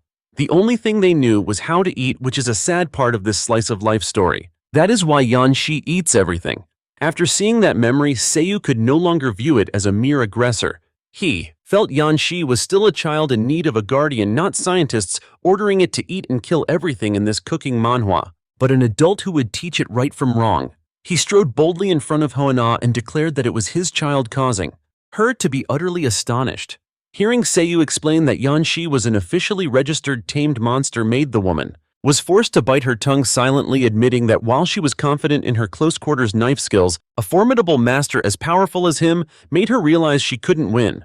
So Hua sat down to eat, but her eyes remained fixed intently on Yansik, not wavering for a second, which scared the creature witless. Seung U immediately kept an eye on her just in case. She offered to compensate him to take care of Yansik, which made Seung U laugh out loud, asking if she was kidding. "That's not funny, miss." Faced with Hua's demanding attitude, Seung U had to play hardball, threatening her right back, which made her fume. She then flashed her title as captain of the Mobile Armored Division, threatening the peace of his restaurant, a classic setup in this kind of cooking manhwa. But she couldn't intimidate a man like him. With the unyielding resolve of an isekai returnee, Seung U stood his ground, issuing a challenge. It was like 49 meeting 50s, causing the atmosphere to grow incredibly tense, making the other customers lose their appetites. Hua realized that perhaps she had crossed a line by drawing a knife in front of civilians and a tamed monster. She let out a long sigh and respectfully bowed to apologize to Seung U, offering to pay for everyone's meals to atone for her actions, a resolution fitting for a slice of life story. This mistake was going to cost her entire month's salary. Hua stared pensively at the tray of food that had been neatly placed on her table, watching as the adorable Yansik walked away, making her curse herself for being such a terrible person. Later that night, as Seung U and Nabi got ready for bed, Nabi asked why he didn't just hide Yansik from view. He explained that while Yansik wasn't entirely blameless, it hadn't done anything wrong, and besides, this was his restaurant. He could do as he pleased, and if she didn't like it, she didn't have to come. He added that making Yansik transform was part of its training to hold its form longer each day. After all, danger is a great motivator. Nabi, now understanding everything, immediately drifted off to sleep next to Seung U. Outside the door, Yansik recalled how Seung U had called it my child earlier. It was incredibly moved, feeling buoyant with happiness as it quietly climbed onto the bed to hug Seung U. The family of three found their happiness together, ready to face any storm that threatened their peaceful slice of life.